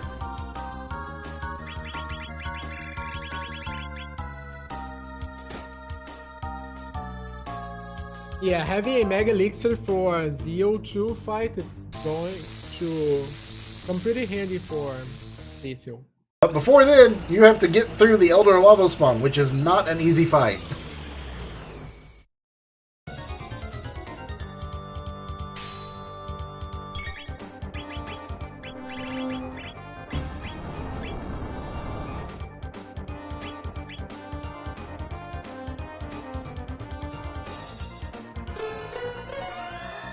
And it looks like Ridley is just getting trolled here by Ayla Magus, as every time that I look over, it's, oh, Lightning Barrier. Every time that I glance over, Lightning Barrier.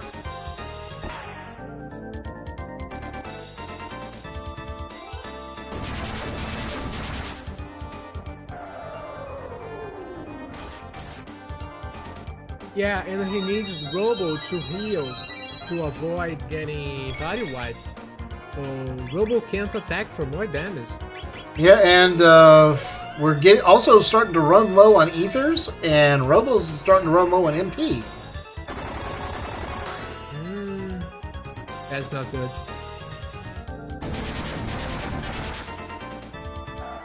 And having to use plain Ethers in a major fight is also very time-consuming. Ideally, you would have mid-Ethers, but where Ridley had this early Magus Castle, that just it doesn't exist. And Wonder Shot hitting for 82 damage. Oh, it looks like Ridley has made it through the first phase. There was no barrier change after the last ice hit, so in a moment we'll see Ayla cast a risky spell, which will do nothing, but is the precursor to the big physical damage attack. So I expect to see lots of ethers flying out as everyone gets ready, because the defense will go down and the attack coming in before that. Uh-oh. Still no.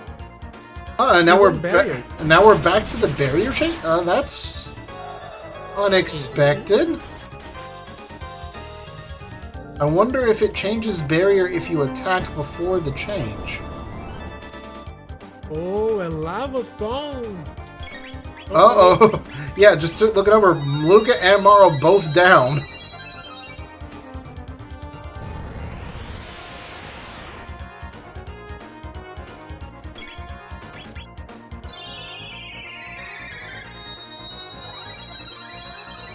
And the nice thing about Cecil's party, you have Morrow with haste. The downside to the party is that as soon as anyone dies, you are even further behind because you have to take the time to reapply haste, and Morrow goes down again.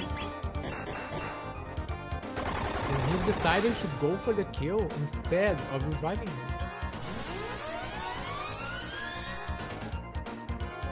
Robo dropped to 20 HP. And Wonder Shot was not helping here. Apparently, with 2. Oh no! This is a 2-character kill at least. And there's the reset. Wow. Wow. That was unfortunate because it was going pretty fast. So let's see how he's going to change his strategy, maybe. So, Corey, were you aware that AoE attack from Lava Spawn, which looks like a fire attack, is actually dark? I did not know it was. Yeah, I didn't know it was dark. The rocks, he lifts the rocks like it seems to be a fire attack, but it's actually dark and shadow damage. Now, I typically have dark resistance equipment equipped here because you want that for the Zeal fight, and I typically go ahead and equip it before this fight. So I know I've always been protected, but I never consciously made that association. The real question is, does he have like barriers or shields to help make this fight easier? I think he has. I haven't seen any for sale, so they've had to drop somewhere. So you can use both shields and barriers in this fight because some of his attacks are magical, some of his attacks are physical. Yeah. And we do see really now actually getting the cast a risky spell, so he is in the second phase for real this time. Can he do enough damage? No. Can he survive this?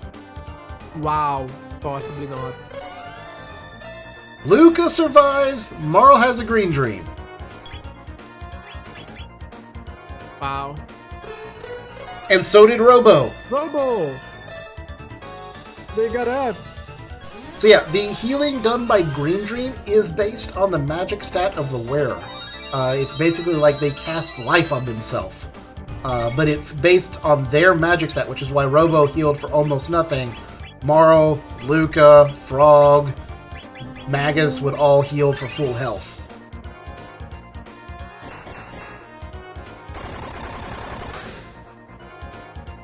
And really is just desperate for damage, using Fire 1. Uh-oh. Is he out of ethers? Green Dream will not save him this time. Alright, he has 3 ethers, a full ether, and an elixir. Wow, 3! Only 3! Oh god.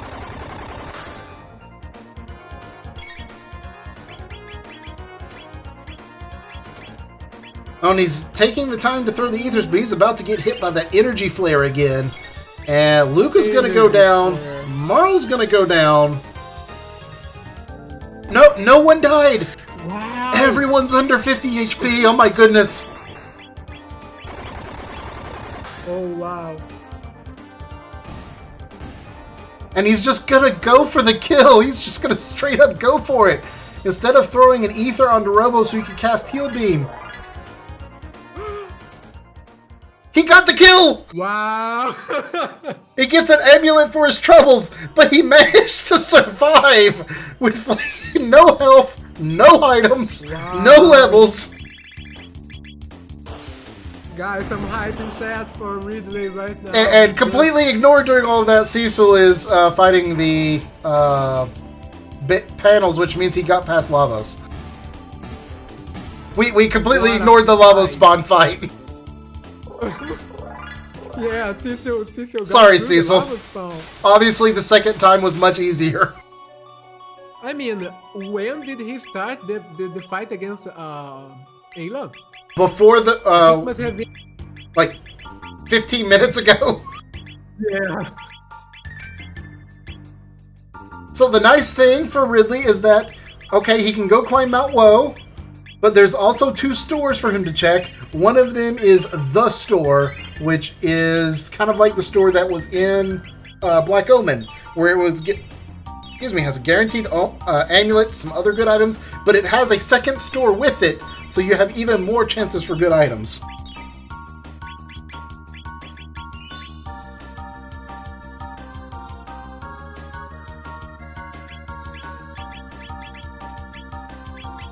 Yeah, Cecil right now is going to start the battle against Zeo1.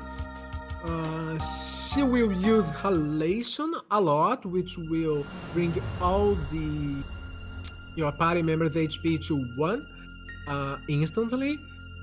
But you don't have to worry quite as much because you can just use your most powerful attacks and bring her down before she can actually do anything else. Yes, we saw Cecil save, so that is always scary when you get to this point and you're like, did I save or not? No, Cecil saved. He can't use...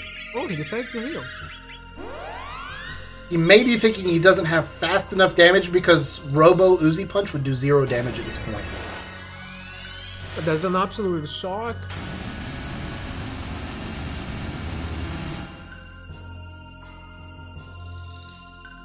Okay, so it goes to 1 again. That means another Antipode 3 should end that fight.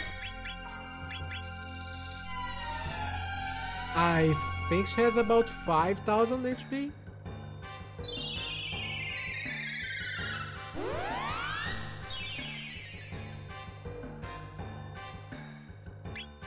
I think it's 5,000 for DO1, 5,000 for Nano Machine, and 20,000 for DO2 fight.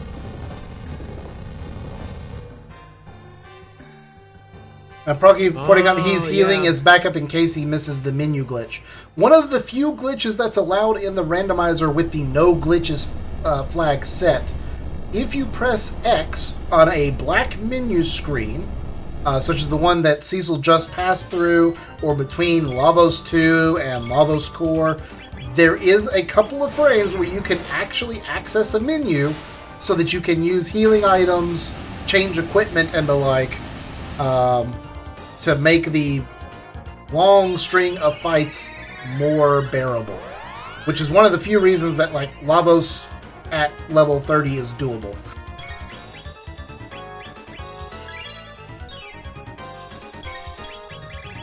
And Ridley is going to check Mount Woe.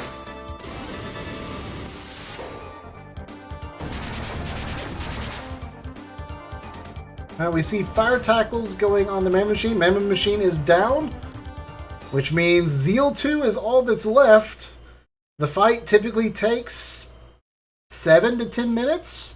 We could be looking at a 150 finish for Cecil. Which would be an amazing time. I think the quickest time in the tournament so far. Not that they're completely comparable, because every seed's randomized, which means it's hard to compare one seed to another, because who knows how many items you had to get. But still, any time that you get a sub 2-hour seed is calls for celebration. And I mean, maybe it's a sub 150.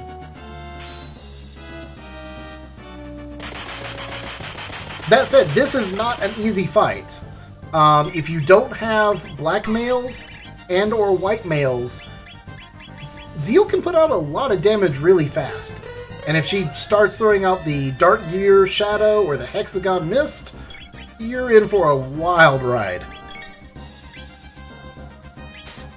So Zeal 2 will alternate between those lasers, which is a dark shadow-based attack. The Lightning Skygate, which is a lightning-based attack. After a few rounds, she will go with Dark Gear Shadow. And then, after Dark Gear Shadow, it's Hexagonist, which is the ultimate water-based attack, which is HP high.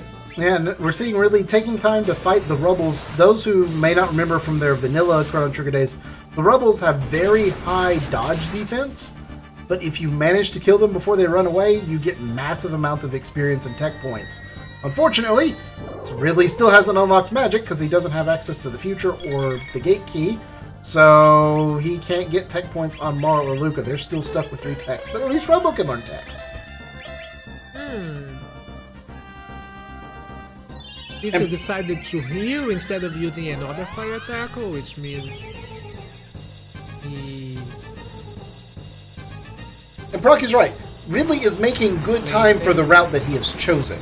It is unfortunate that he has chosen a route that's not the fastest route, but for the route he has chosen, he is making really good time. Yeah, true. And Dr. Cossack's pointing out, yes, you could, in theory, get magic by stepping back through the 12,000 BC gate, because anytime you actually go through a gate in this game, in the randomizer version, it will take you to the end of time. It's just that you don't have access to a gate until then.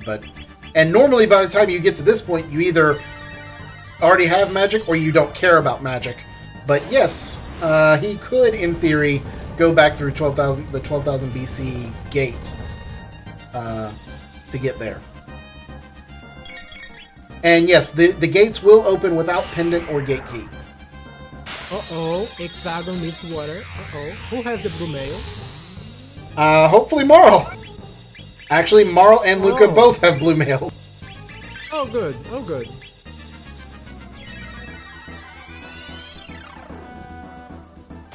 That was enough decision. And I'm guessing that means Robo must have a black mail on, or is wearing the Nova armor.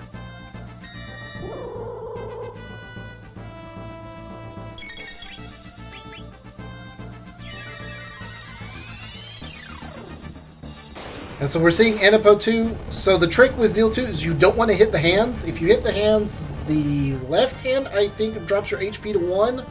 And the right hand casts MP Buster. I may have those backwards. But in either case, yeah, it's terrible. Yeah. There's Halation. She's at half HP now. Alright, you don't want to use the Mega Elixir yet, if you can keep from it, because immediately following Halitation is MP Buster. So if you can wait for the MP Buster, you negate everything that she just did.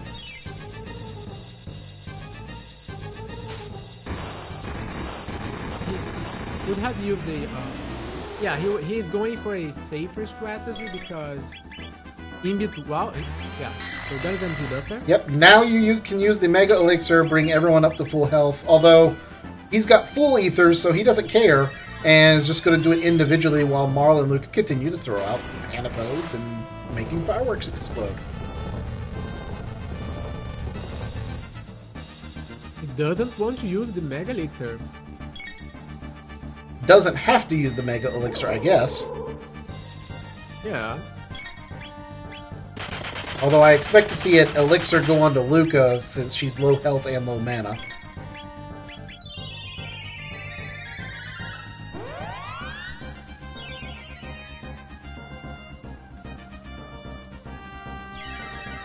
Ridley's still trying to make his climb. on Mount Low.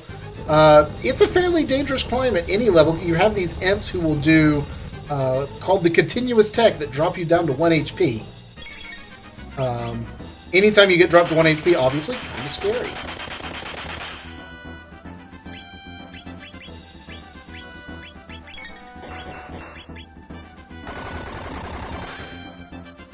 That's a Crisis Arm 9 Uzi Punch, nearly 2,500 damage, as much damage as Anapo 2 is doing. Ooh, that's Crisis Arm doing its work. Exactly. And that's time. Oh, Cecil has defeated Zeal 2. We'll see the dot done here in a second. Get the time for you. Awesome. Finish the seed. 1:45:29. The fastest seed played in our tournament so far. Congratulations, Cecil.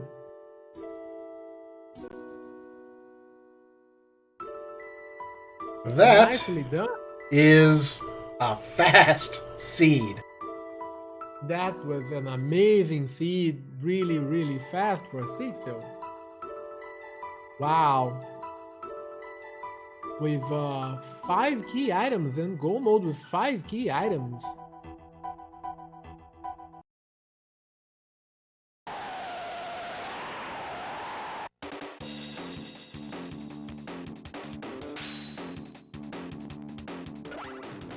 That's pretty amazing. We'll see if we can't get Cecil in to join us for a bit of a chat while we see how Ridley finishes up his seed.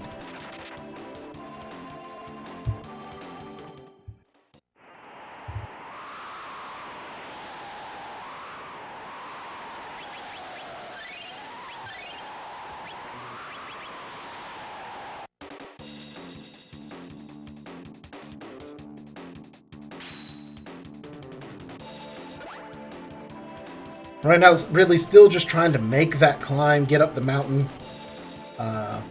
It's gonna have to fight the Giga. Cecil says he's not able to join us for a victory chat tonight, unfortunately. So he is going to hop into the Randomania chat room, so you can all ask him your questions in chat. Feel free to ask those questions there. We may ask some questions to him too to get some responses there. But while that's going on, we will have Ridley trying to finish up his climb.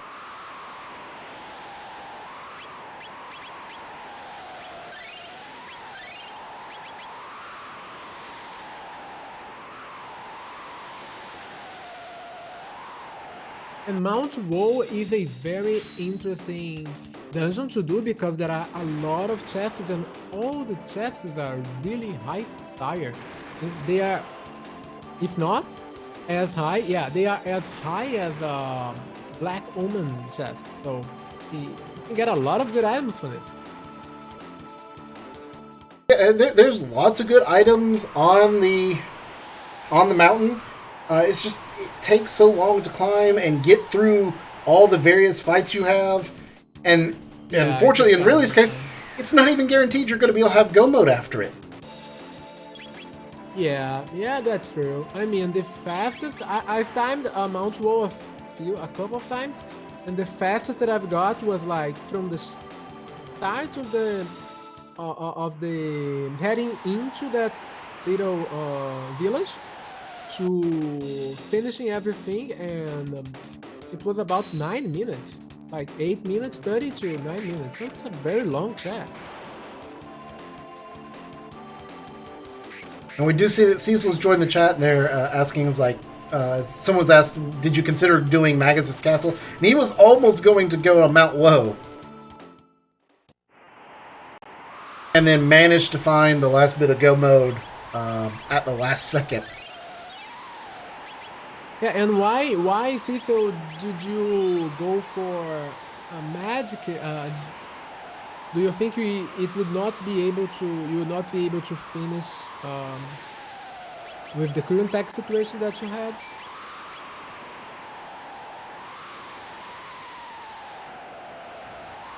And while we're waiting on that answer, we have Ridley getting ready to do the Giga fight. Life true. For sure. I say, yeah, paid off.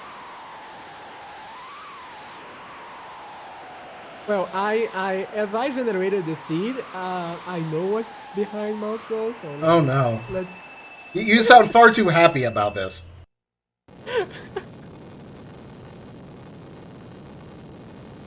Yeah, if Provoke was life true, I see.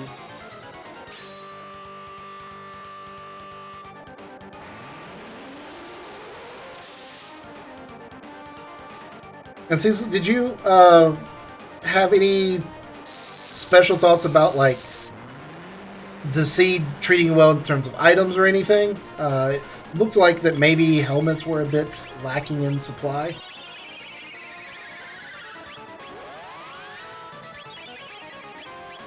Yeah, I mean, with getting Unsupposed 3, 10 minutes in the seed, wow.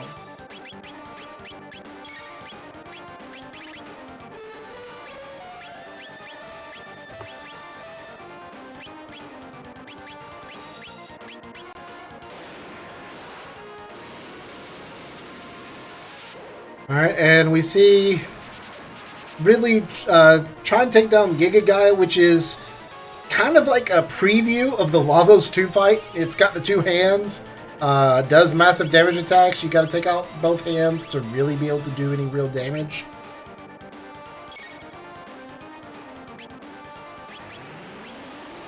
And that's true. I mean, you did have a Crisis Arm and a Wonder Shot and a Valkyrie.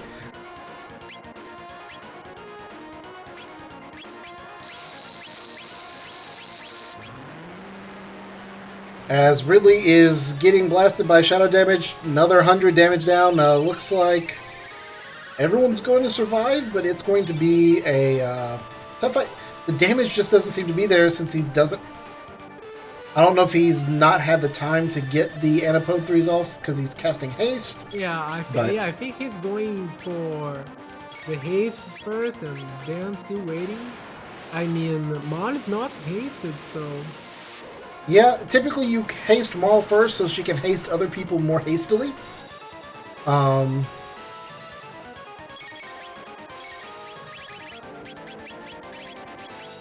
The next race, there is another race tonight. It is on Speed Gaming 2, I believe.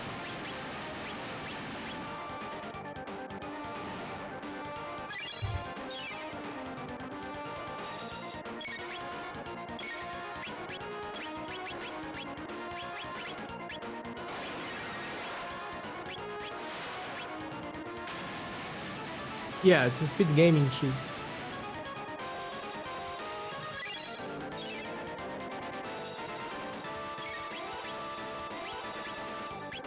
And so we've gotten the damage on the head. The arms are being restored. Is he going to get another attack in before the arms come back?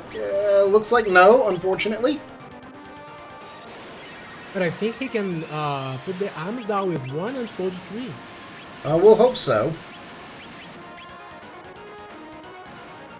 Cthulhu trying to uphold Future's chat by saying the item is going to make you go, whoa. Thanks for that.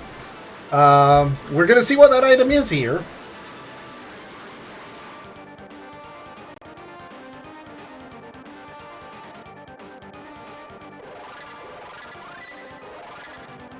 Alright, so Balthazar is going to appear in a block of ice and give us something.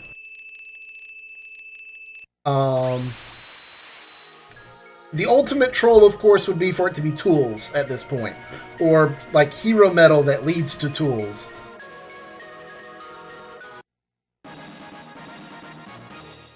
Oh my goodness, that is a ruby knife. Ridley has go mode. Nice.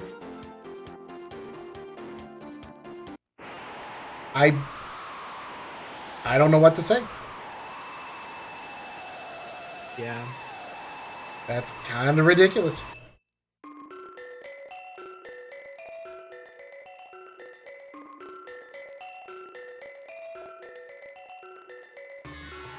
So that means the gate key is somewhere in the future, because by logic, every key item is obtainable. You can never have a key item or a go mode locked behind an unobtainable chest or boss. So,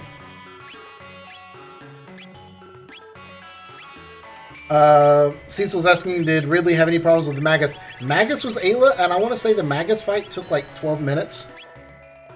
Yeah, a lot of time. That battle took him a lot of time. You got through Terra Mutant and both Lavo Spawn fights in the time it took him to defeat Magus. He was mostly in control until the very end, and we were pretty scared that it was like one of those last gasp attempts. He eventually ran out of consumables to keep everyone up and managed to squeak by. So it's interesting that both Go modes were available and everything kind of lined up for it. That's amazing. Oh, that's good that I generated a pleasant seat for everyone. So I like that. He's going for the Ocean Palace now.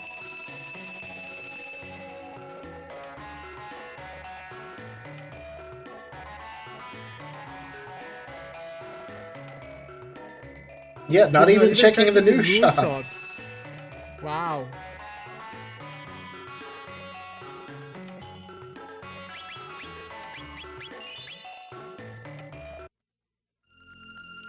So he's at level 27 right now, so he would maybe still need to grind like a little bit. I think it would be possible, it would be doable to go straight to lavas, but... One thing to keep in mind, he didn't unlock magic, so he doesn't have life on Marl for resurrections. He just has the green dreams. True.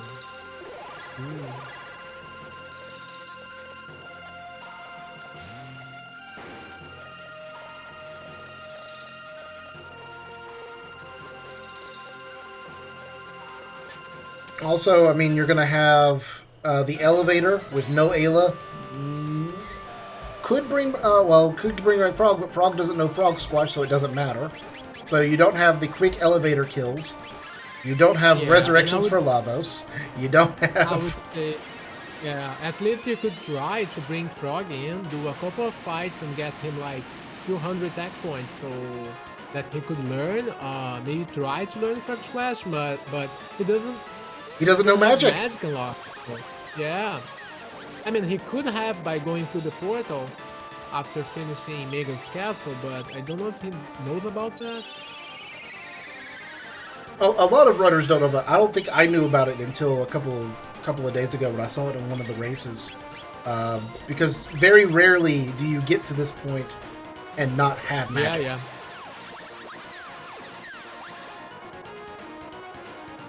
I do remember I did a seed once, and I had to go through Mega's castle without magic, and I had like Mal with haste, and I think she only had haste. And I actually forgot to go and unlock magic after clearing Mega's castle. So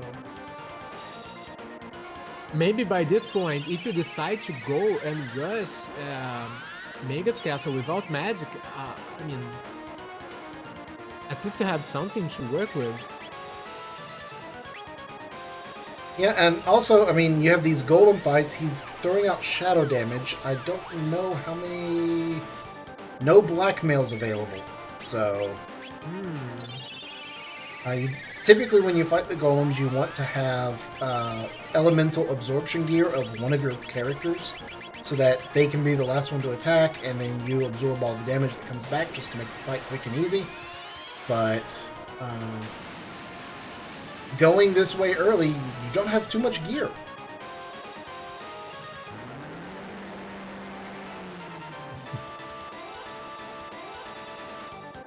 But the first I think for the first golem, first golem's down, but 14 golems.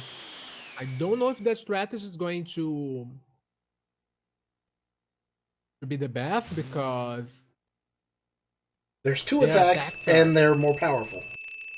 More powerful, yeah. And you have maybe you have to survive the double burps. Yeah, and you have to survive the double burps. They do have the green dream, but but Molly has Siren. She can actually auto attack and stop the golem.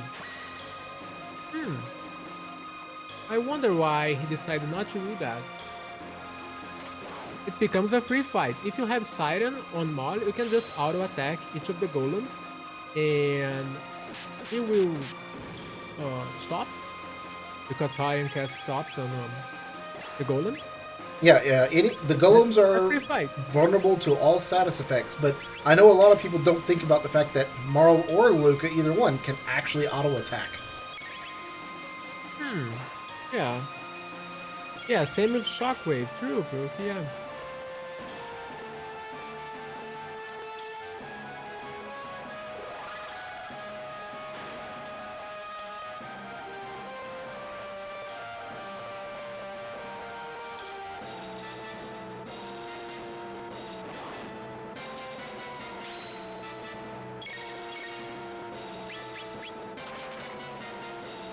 We are seeing runs from these fights, which is good. One interesting thing about the randomizer, for anyone who's looking to join and is learning some of the new techs and everything, you don't have to fight every fight you get in. And in fact, the XP is spread out in such a way that you can just about run from any fight that it's capable from running from and be okay in terms of XP. There's a couple of fights that can be kind of tough if you do that, but there's enough places to grind that you can just run from any fight just about you don't want to do.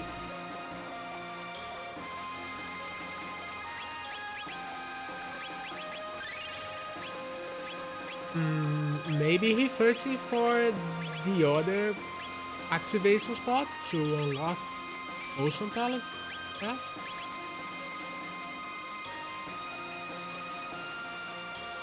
I'm not sure if he knows them. Yeah, there's two activation spots, and one of them's in the top right, the other one's in the bottom center, essentially. But you have to get to it by either going to the bottom left or bottom right.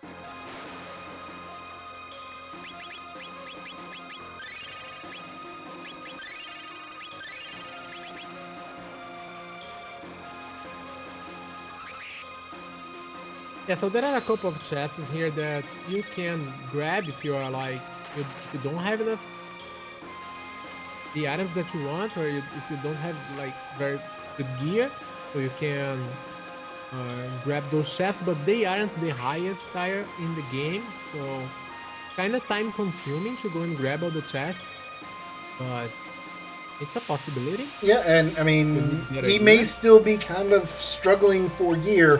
Unlike Black Omen, you don't get a ton of gear in Ocean Palace, so he's kind of having to scrape the bottom of the barrel. Yeah, I mean, I think that's actually the highest, the greatest difference between going through Black Omen and going through Ocean Palace is that in Ocean Palace you have like there aren't many chests. I mean, you have such a few chests, and they aren't very good. So, on the contrary, Black Omen have like a lot of chests, and they are like the highest tier. So you get gear pretty quick in Omen, but not in Ocean Palace though. But you are rewarded by having a much safer, easier, and possibly quicker grind spot by going through Ocean Palace versus Black Omen if you needed to.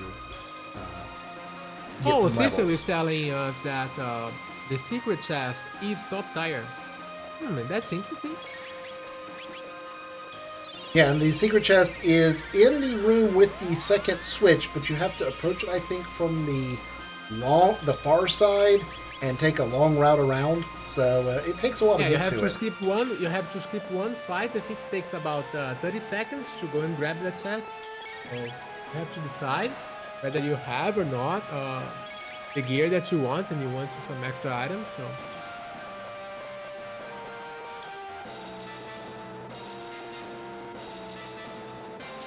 So we will see if we're going to get any grinding or if we're going to go straight into the Lavos fight. This is typically the fight that gets grinded. He's running from it. wow, It's he just it's ran not away. even oh, I'll fight it the once on the way down. I'm just going to flat out run. He just ran away from the fight that gives the most experience in the whole game, because I think he must be thinking like, oh, I need to rush. Yeah, well, I mean, Possibly. in theory, he could see that Cecil is done. I don't know if he's seen that yet or not, but Oh yeah, true. but he's made it through. He made it through and completely skipped a fight. But I mean, he's still trying to show a good time, I'm sure. And I mean, this is one way to get around it.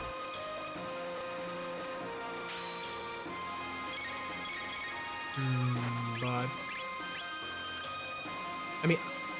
I mean, even when I'm low leveled, I do always tend to get those fights because they give a lot of experience and tech points, and most of the time we are missing some techs Yeah, and some levels. I mean, he can't get any techs, but I could totally be behind not grinding here. But since you have Flare, and every one of those fights is quite literally press A twice, win fight, I'm kind of surprised Yeah. you'd run from them. But he is Yeah. almost level 29. You do have the elevator fights in the double golem, so he's going to hit level 31, 32, which is about where you typically are when you fight Lavos. And yes, I mean, everyone is right. I mean, going through Magus Castle, to have to climb Mount Low, to then go through Ocean Palace and fight Lavos, this is still a very good time that Ridley is going to be putting up. I mean, it's very conceivable this still ends up being a 2-minute 25, or 2 hour 25, 2 hour 30-minute seed.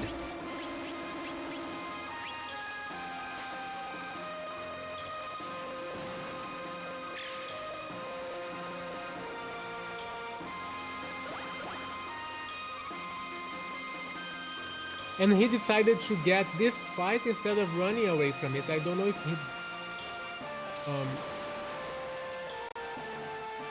maybe doesn't know that you can run away from this fight because it takes a lot of time. Maybe it's practice Due to the for fact the that- for the scouts. Yeah.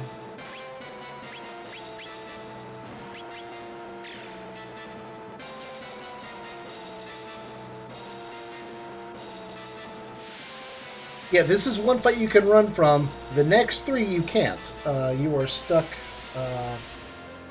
You are stuck in the elevator for the next three. But this one, even though it's in the elevator room, can be run from because technically there's a door, I guess.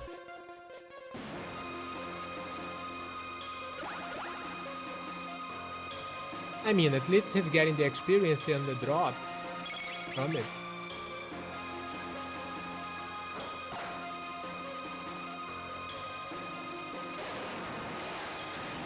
Yeah, I mean, see, supporting out, it's just video game logic. Yeah, I mean, trying to apply logic to video games doesn't end well.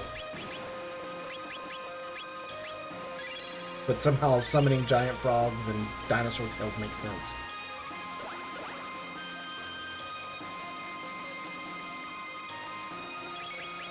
And Robo is sleeping again. He's a robot. Why does he need to sleep? At least he got a attack from Siren, which is to put the enemy to stop. He stopped now. Ooh, Silver Stud and a Speed Tab. Decent drops. Actually, getting Speed Tabs on this team is kind of important.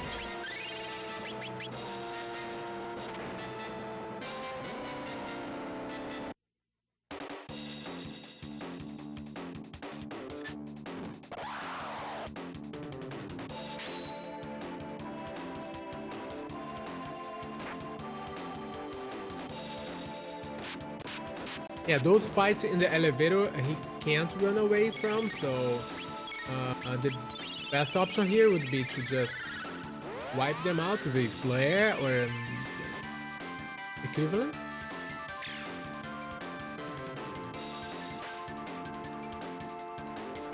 Yeah, I'm kind of surprised we're not seeing flare.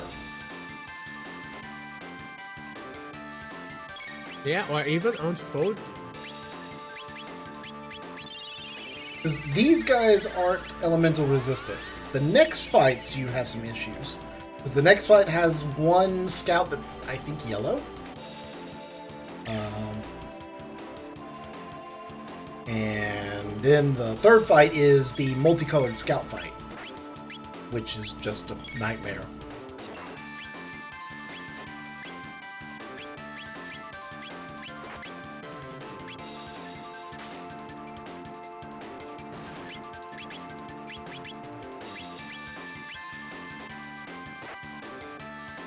Maybe he thought that... Flare. Yeah, he saw flare, he's not casting flare.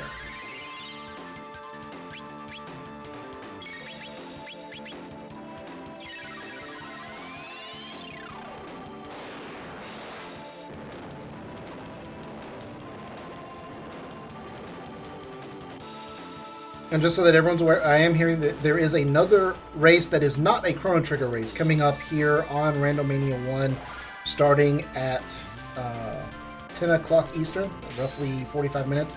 So we will be having to go offline in roughly 30 minutes so that they can prepare for the next race. So hopefully we will get to see Ridley finish through his fight.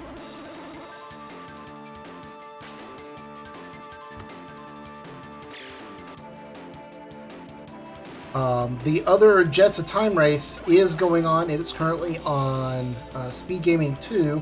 I don't remember who's running it. I saw someone ask.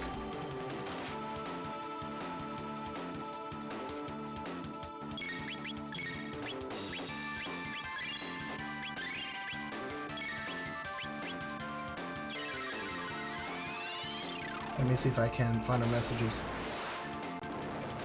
The race on Speed Gaming 2... Shukasura versus Nika. Okay, yeah, that's actually a pretty good race. And it just has gotten underway about 15-20 minutes ago. Question, where is a good place to grind levels in Rando? There are several places. Early game, there's not anywhere great in 600 AD or 1000 AD. If you have access to prehistory, the first room of Reptite Lair, you can fight for, I don't remember what they're called. Termites. The hole diggers. You can fight there. They usually drop good stuff, and it's good experience, and it's an easy fight. You have to be able to do about 200 damage as an AoE. If you have access to the future and a strong AoE tech like Dark Matter or Flare, you can do the Conveyor Belt and Genodome. It's got 3 or 4 fights all back-to-back that give good XP. Ocean Palace in the stairway, so the area where we were so surprised that Ridley was running from all the fights, that room is great for grinding. Especially the first one. The first one gives about 80 tech points. So. Yeah, it's 80 tech points. Yeah, if you want tech points, that is the place to grind. If you are going through Black Omen, and for some reason you feel like you can't grind Genodome, or you're like climbing Mount Woe and realize you need a few tech points for a tech before Lavos spawn, I just had a stream burp there. Now, if you wanted to grind on Death Peak, there's a room where you have like infinitely spawning, I think they're called crackers. They're the small orb enemies that try to eat you. That's not a terrible grinding spot, but it's not super efficient.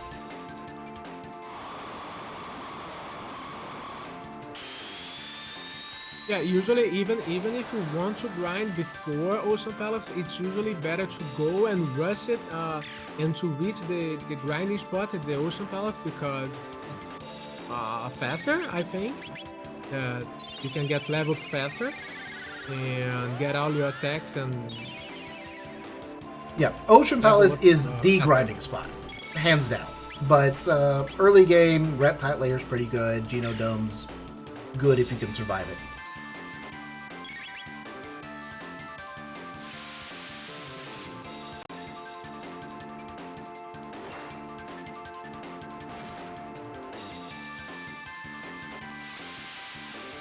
And we see really dealing with the scouts here.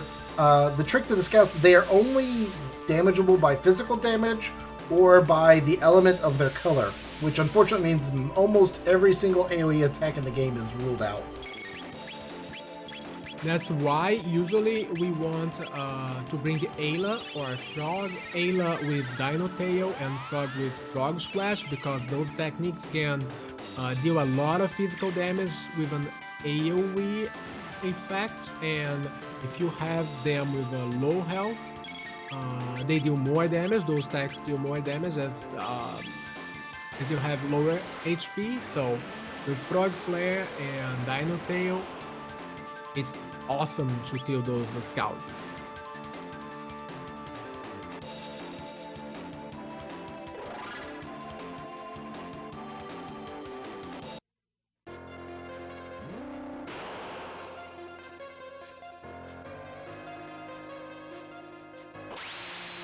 Now Ridley is about to start his fight against the twin golems. Hopefully for him he has a siren. I don't know if he's going to use it because we did not see siren in effect for the first golem fight, so. And he doesn't seem to be aware that you can run from this fight either. This fight and the mirror fight on the other side, you can also run from this. It's also a skippable fight. You basically run at the corner from the door to get past them the first time, and then Moon has taught me that you run into them to cause them to start to do their split apart, and you run or walk, not run, walk straight right, and you'll get around them and can run out the door before the fight starts.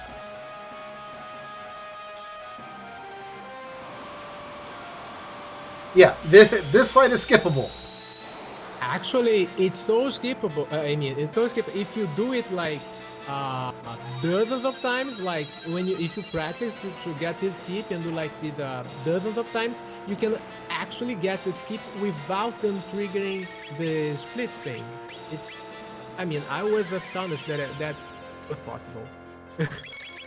You can go in, activate the switch, head out without even them activating and splitting. I don't know how to reproduce that, but I did it a couple of times. But I was practicing this skip and I did this skip dozens of times, and I got once or twice.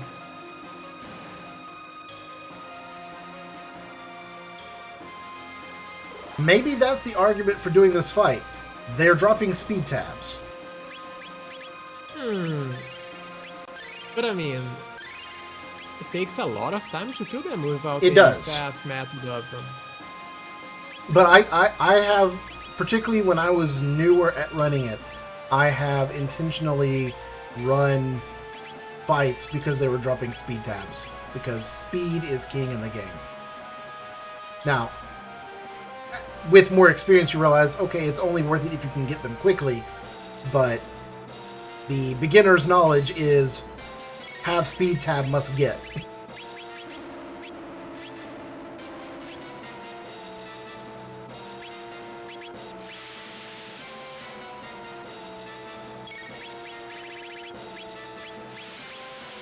Yeah, I agree that I think he doesn't know that he can skip from run away from this fight because Okay, well that takes care of the red one. Nice and easy, 1,000 damage.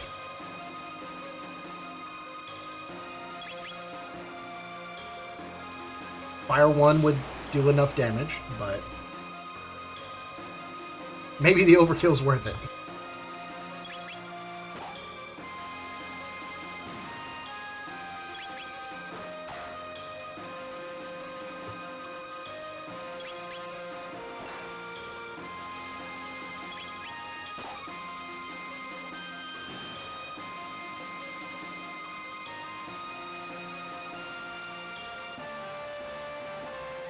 Alright, so next up is the double golem fights. All that is left is 4 fights. The double golems, and then 3 stages of Lavos. And as much as this team has struggled through Ocean Palace with the scouters and such, against Lavos, this team has the potential to do really well.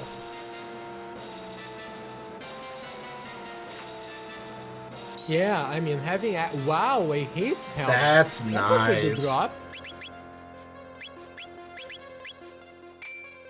Does beg the question, who do you put it on? But although my argument would be Marl should always wear the haste helm so that you don't have to haste Marl. Yeah, so she can haste. And she can haste people more hastily.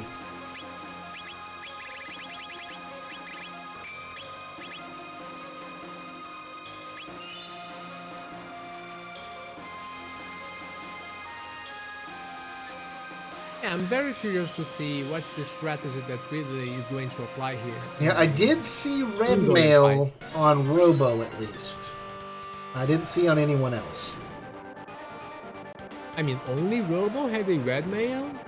Yeah, I didn't see anyone else. I don't know if they did or didn't. The problem is, I mean, if you leave them on physical damage, you're going to get blasted with some very strong physical attacks. Shadow damage may only be laser spin. I don't remember them having a second shadow attack. But you're going to get hit by it twice. Yeah, that's going to be a major AoE shadow attack, and considering there are two of them. And they're doing 300 damage a pop. Actually, wow. Oh, he's got the heal queued up. Wow. So that will keep him alive. I mean, I don't think for much.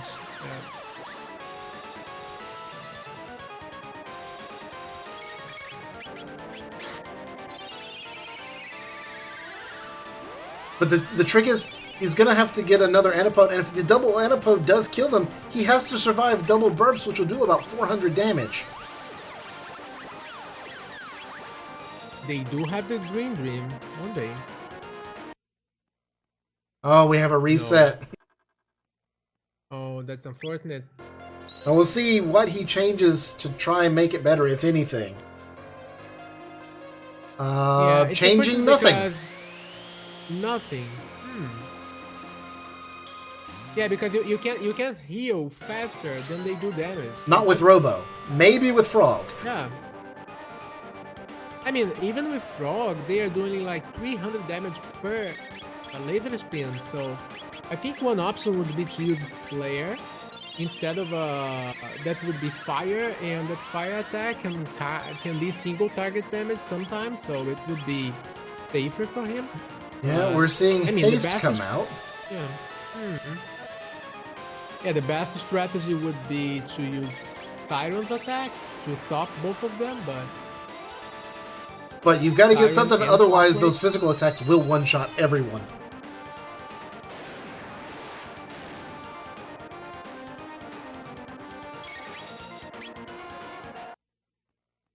Okay, we're seeing that is also not the strategy he wants to go.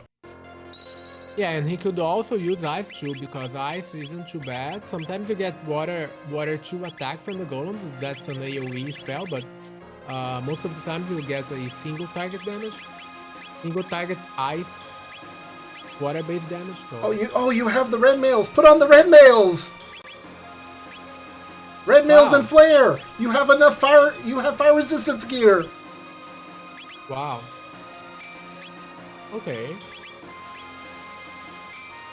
That's bad. Yes, there you go. Better. Everyone can absorb fire damage now. Now just have Luca go cast Flare, and the other 2 people heal. That's better. That's all you have to do.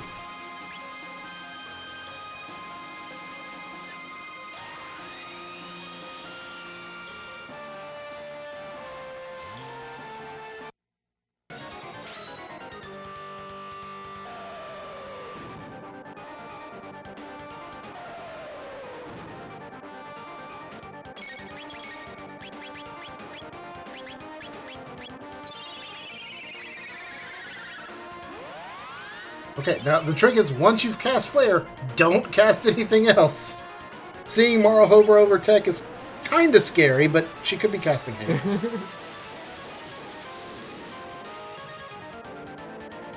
He could have used Ice Chew before casting Flare, because then Flare would replace the water attack. Right.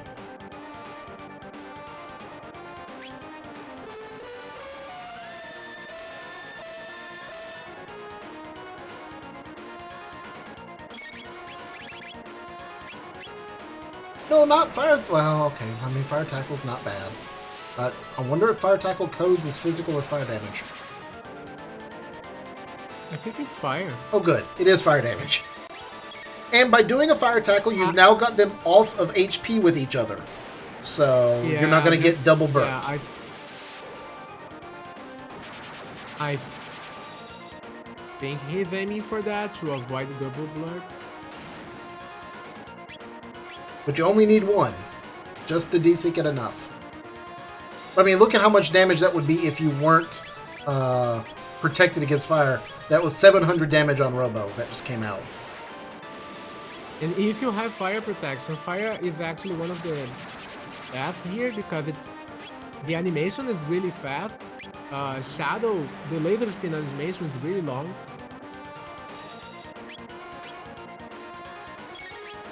Yeah, that gets into like the really fast optimizations. Like, how do you optimize your attacks based on their animations to save half a second here, half a second there, but over the course of 2.5 hours, it actually adds up.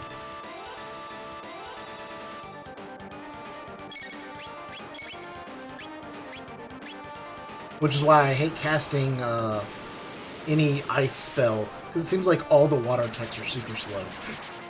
Yeah, they are really slow to go and hit the enemy. All of them. I think Water 2 is like the exception.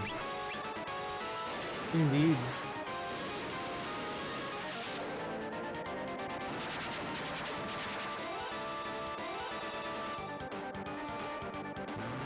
Oh, see, so pointing out Water 2 is actually faster than all the other level 2s. It also seems to do the least damage of... Well, I'll take it back. Lightning 2 does terrible damage, but that's just because it's Chrono.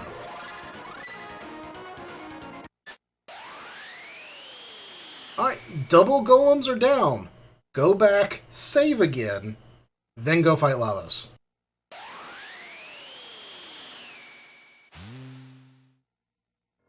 Yeah, I'm very curious now. Let's time the battle against Lavos Phase 1 and compare.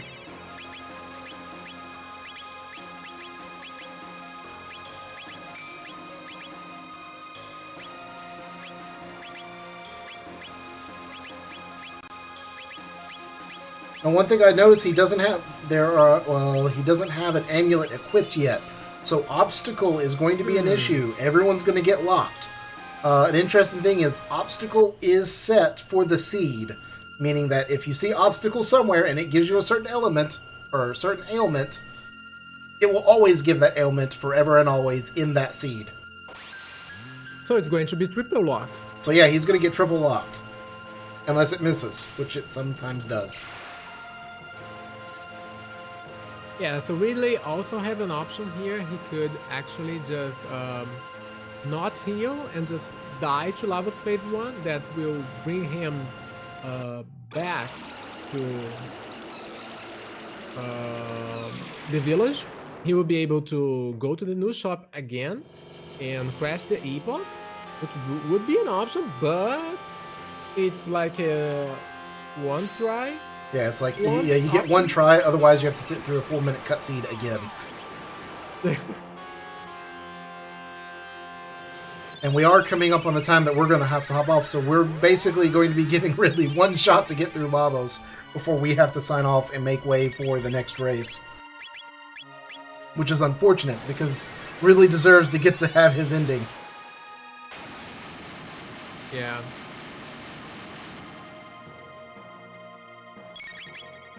We're getting 3,000 damage a pop. There's the unfortunate obstacle. which will cancel Robo's attack. Robo's, yeah, because he. Oh no. No, so there It's a is some weird tech where if you have already triggered a magic attack as you're getting locked, it will A, go ahead and cast, and B, prevent you from being locked. Oh really? It's not perfect, but it's That's interesting. it's common enough that I've had it work intentionally. The problem is, I saw he only had like 4 heals left, so he basically can't get hit again. I mean, that's 12,000 HP for Lava Phase 1. That would be 4 Unsupposed 3, but...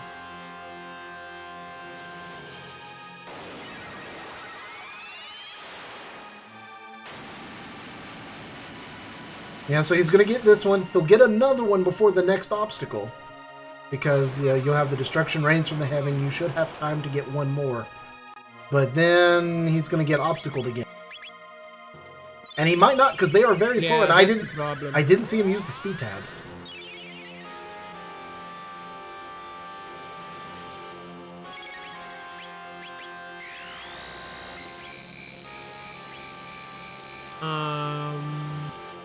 Maybe Robo will be locked.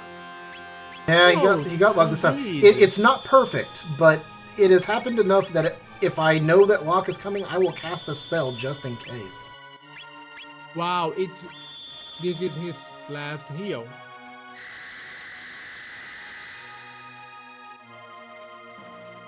He's got decent weapons on at least 2 characters, so he could auto-attack it out.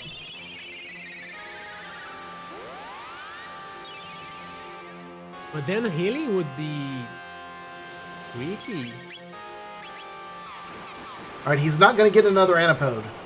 His characters are too slow. He'll get this one, and that'll be it. Maybe have Robo Uzi Punch? Or have someone who has the Green Dream equipped die, because when you die and are rezzed, you remove all status effects. I think he should be about 3k damage to go. Yeah. But there is obstacle. And he realizes there are no heals. Uh-oh. Oh, Marl didn't get locked. He does have ice too. Wow.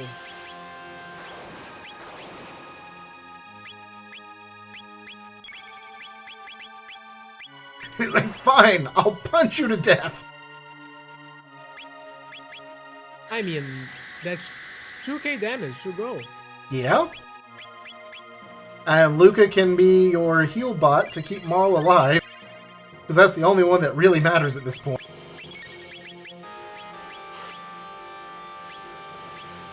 Uh-oh. Robo might die. Yeah, it's going to be close.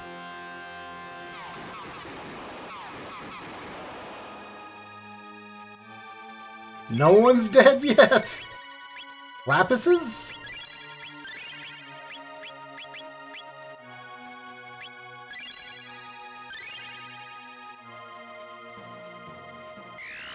Here's the scary thing. Can Marl dodge it a second time? Wow. Yes! Yeah. I think he's going to be like 400 damage short now. No, he got it! Yay! The fight is done! Now, the sad part, Lavos 2 also casts Obstacle. Uh-oh. So is he going to leave to go shop, and then he would still have to do the Epic Crash because he doesn't have access to the End of Time?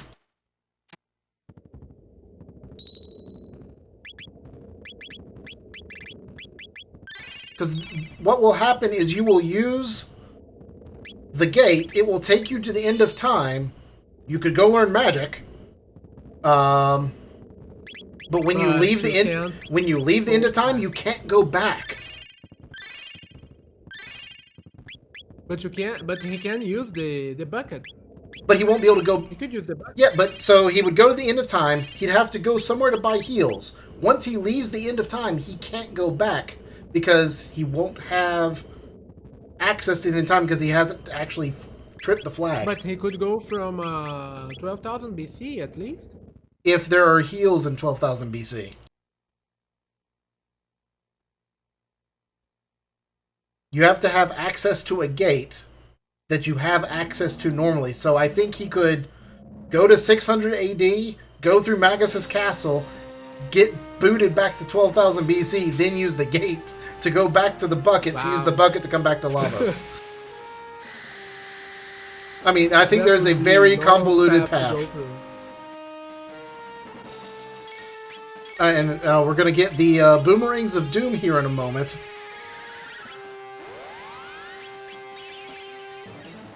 As long as he can deal 4k damage to one of the arms. Yeah, unfortunately, the Boomerangs will one-shot both Luca and Marl. But, I mean, you've got a little bit of time here now, so you can get a heal beam off. Maybe everyone survives. He's missing a couple of levels, because usually Marl and Luca can resist at least one boomerang. Yeah, they have to be at level 33 with good gear, or level 34 with mediocre gear. Yeah. And so we're seeing Fire Tackle. And Lapises. not you Untitled, yeah. Marl survives with 29 HP. Robo survives with half of his HP. So now we can actually get... Well, I was going to say we could get Edipode, but now we're going to get Fire Tackles.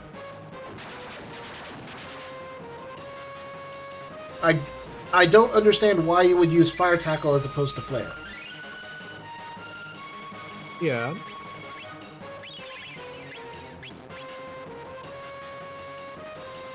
Or Antipode 3 for that matter, but one hand's down. The worst of the Boomerangs are gone. Yeah, as long as Obstacle doesn't lock everyone.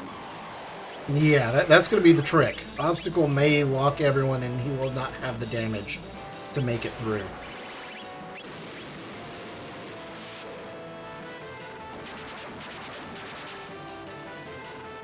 And you can't do damage to the center until you get through Obstacle.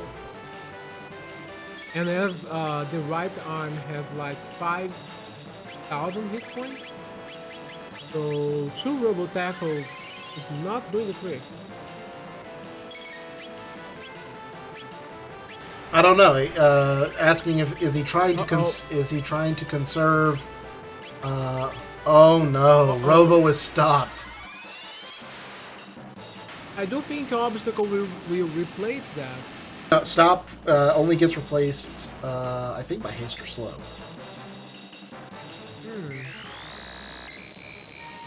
So we may get stop and double lock here. And that is basically it for Ridley. His best bet is that someone could die and get rezzed.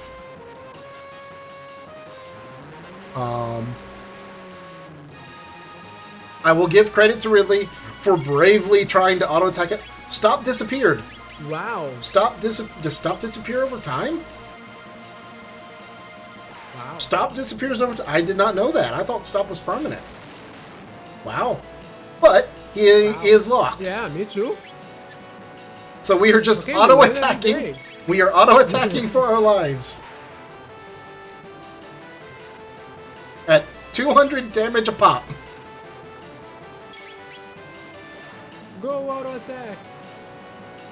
Okay, but he needs to heal. Uh-oh, that's a party wipe. That might be a party wipe.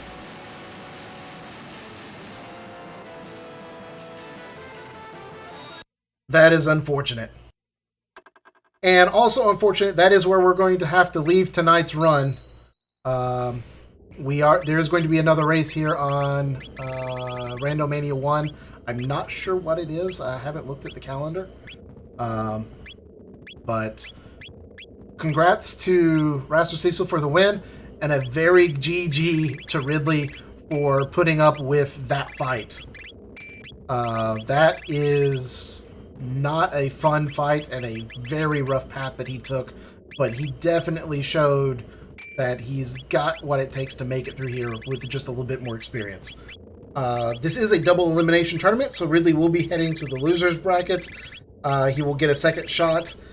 Cecil is going on, and is he going to be going against Yumu? Are you his next opponent? Me, yeah. I think it's you. Yeah. It's me. And I see it's going to be Final Fantasy IV Free Enterprise is the next race. So we're going to get ready to hop off with a quick exit here. Many thanks from me, Moon Blizzard, Procky, our tracker, to all of you who come out to watch the Jets of Time randomizer. GG Cecil. Thanks, everyone. GG Ridley. GG. Any last comments, Moon? Yeah, I mean, this hit was really great to watch, to comment. Thanks, everyone. Thanks, Gordon, for all the help and support. All right, stay here if you want to watch Final Fantasy IV Free Enterprise. Head over to Speed Gaming 2 if you want to see more Jets of Time. And we have more Jets of Time tomorrow and Sunday. Sunday we'll be back here on Randomania, so come check us out then, 8 o'clock Eastern. Until then, have a good time, and see you next race. Good night, everybody.